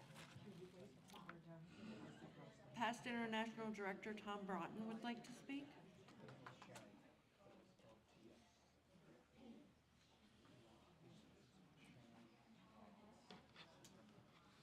Thank you very much, Mr. Governor. I'd like to speak briefly on I'll emphasize our candidate for International Director. We went to Orlando in June to the International Convention, and I've escorted, I think it's 5 different candidates around New England, introduced them to the international officers and so on, and I always had to pull them around. I'll tell you, this year, our candidate Kathy, I didn't have to pull her around, I had to reel her in. I tell you, she was just right on the other side of that crowd, and she started mingling, and poor Jim and I didn't know where she was half the time, but she was very, very well accepted. You all know that we were asked to withdraw this year and go back again in Tokyo. And I'm not 100% sure, but if I was a betting person, I would say 85 to 90% she's going on the board next year. So we should be very, very proud because it's our candidate, and we should support her 100%. I think, Kathy, you have a few words?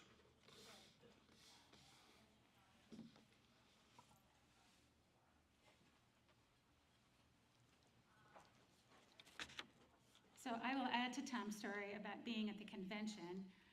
One event I had on this very hot pink, bright pink top, and Tom said, "You need to wear that everywhere we go so we can find you."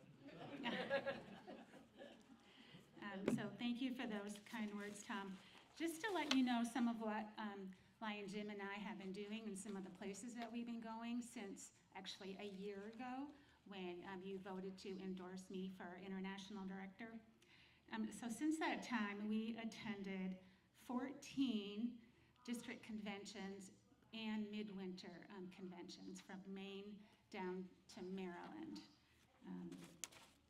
We attended Lions Day at the UN, and I gotta say, if you've never been down to that, it's very exciting to be there on the floor of the UN listening to a Lions presentation. We went to Orlando, the Orlando Convention. where, as Tom said, I was asked to step back in a business meeting. It was very interesting to be there with all of the PADs and PIPs, and then standing before the nominating committee and speaking to them. So that was, even though I stepped back, it was quite an experience to be there in that room with them. And then we attended the USA-Canada Lions Leadership Forum in September. And again, the focus of this for me is to meet people and to be known, to be visible. So I am making it, it's my focus to meet as many current international directors and past international directors and past international presidents, and then of course the current executive board, as many of them as I can. I have met and spoken with every current international director, and then the ones that went off of the board last year, plus many others. Let's see here. And so also since the convention, since Orlando, I've been serving on 2 committees for Lions USA, the Service Team Committee and the Education Team Committee. And this has given me the opportunity to participate in national webinars. So that is also getting myself out there. One of these, the service team, I was asked to speak to all the area regional meetings. And so again, getting out there, and that's a different audience. Those are the clubs, the Lions that belong to the clubs in the districts in those areas. And so I just want to close with something that I learned at the forum, and that was, so when we get home at night after participating in community service, what do we have? Well, what we have a glow inside of us from that service. And we need to go out and we need to share the glow. Thank you.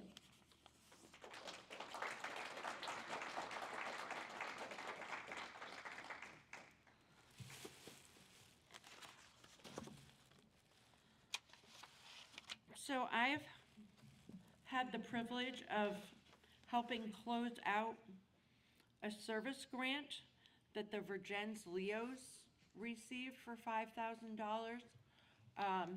They helped update the food shelf space in Virgins. And I have in front of me the final report. It's 19 pages. So I have decided, I printed 2 copies if you would like to see them. I have 2 copies. I can also email you a copy. We need to vote on whether to send this to international. So, excuse me, so if I could have a motion to send it? So moved. Second? All in favor? Aye. Thank you.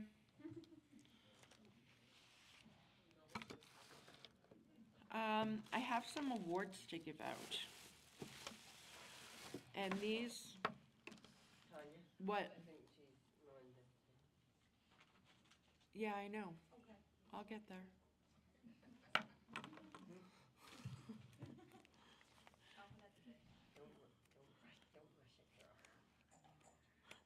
Why don't you come up here, Melinda? One of these is for you. Oh my gosh, the mic is so high.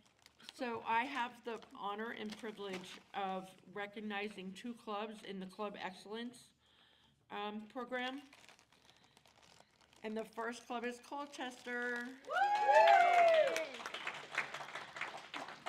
They'll receive a patch for their banner. They did get the 5-star Club Excellence Award, and Melinda, as past president, gets a pin. Thank you. So here we go. Awesome. Thank you so Thank much. you. Wait, she wants a picture. Yeah, do it again, all over again, you gotta talk. Thank you. Thank you. And the other club, and I don't remember if there's anybody here from Deerfield Valley. No, okay.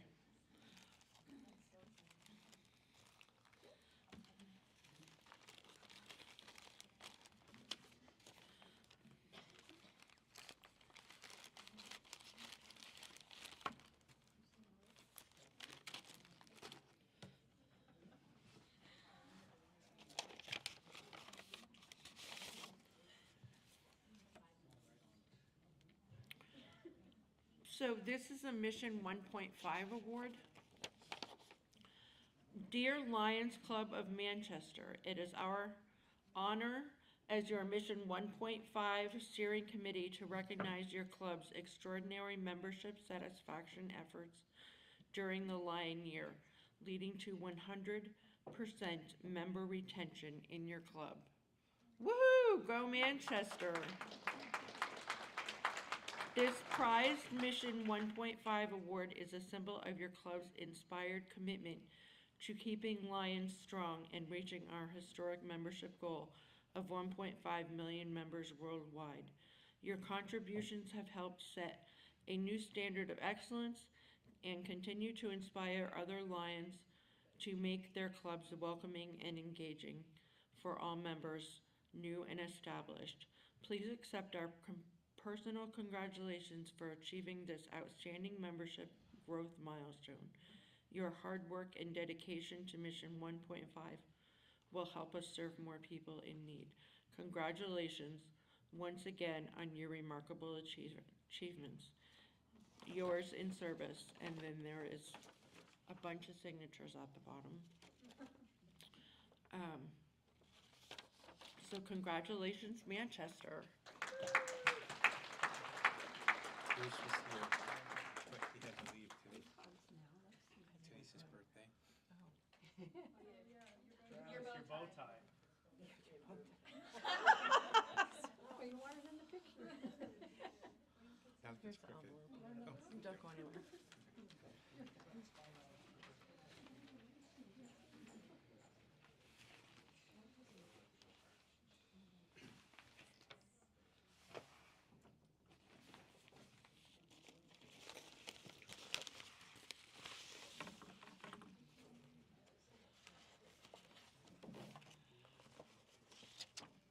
So I have several of these certificates of appreciation.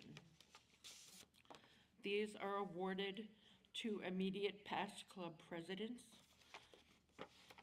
I'll read one letter as opposed to reading them all, just so you know why they're receiving these. It is my honor to present you, dear PDG Travis Wood. It is my honor to present you with the Net Gain Award for maintaining a club with 20 or more members while retaining all current members. Please accept this certificate with my congratulations on this amazing achievement. This award celebrates your outstanding service to Lions International and Mission 1.5. Your thriving club is a tribute to your leadership and your members. By retaining a large and vibrant membership, you are also increasing your ability to serve and meet the growing needs of your community. Your hard work and compassion serve as an example to your fellow Lions, your community, and our world. You have demonstrated that Make Your Mark stands with each of us, and your bold steps forward are leading the way. Along with this award, I would like to express my personal gratitude for your efforts, accomplishments, and I know you and your club will continue to enrich the lives of your fellow club members and others, while ongoing service provides even greater humanitarian impact. At your service, immediate past International President Fabricio Oliveira.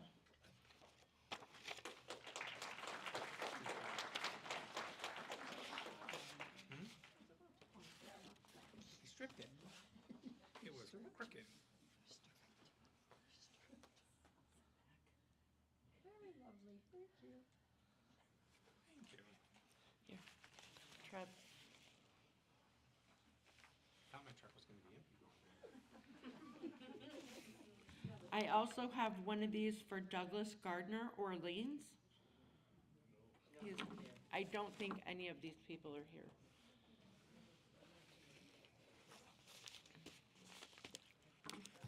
Susan Scott, Troyan area. Danielle Thomason. Daniel. Tanya, do you want us to take the one for Sue Scott? Yeah, or I can present it when I do your club visit. Okay. Michael Angelito, Granville. Nobody's here from Granville. Nobody's here from Granville.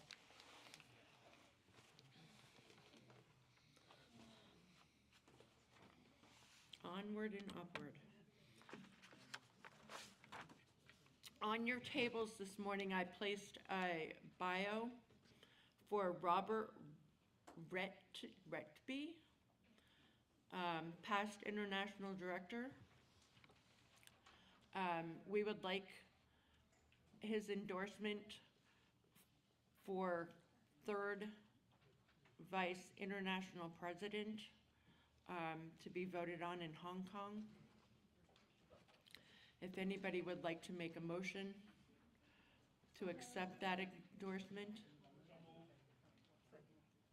All in favor? Aye. Thank you. I think I have one more thing and then we're done.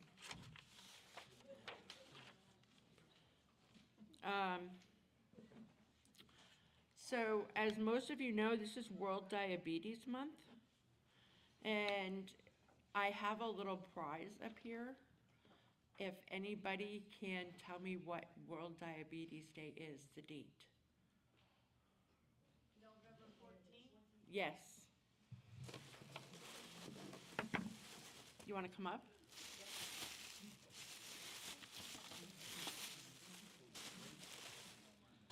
So I have the Diabetes Barbie. Okay. The T1D. She wears a little insulin pump and everything, and she has her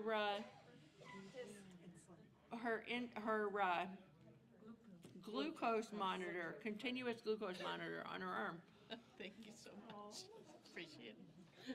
Sandra. Oh, here we go. Carol, can you get it? Thank you.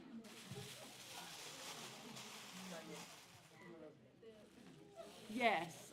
I think this is last but not least. Lion Patricia has put out pictures over on this table to your left, to my right, with leftover stuff from camp. It's not stored under cover right now, and it needs to be moved before winter. So if anybody wants to look at the pictures and see what she has available, there's craft stuff, there's tents, there's larger tents, there's outdoor sports stuff, there's regular yard sports stuff. If it would be helpful to your clubs, you can get a hold of her. She's willing to meet anybody anywhere to make the drop-off. Thank you. You're welcome. Does anybody else have any new business? Lorene. I would like to have anyone in the room who is a veteran stand and be recognized. Veterans Day is next Tuesday, and I don't think we honor our soldiers and veterans enough. Anybody a veteran here? Come on, Jim.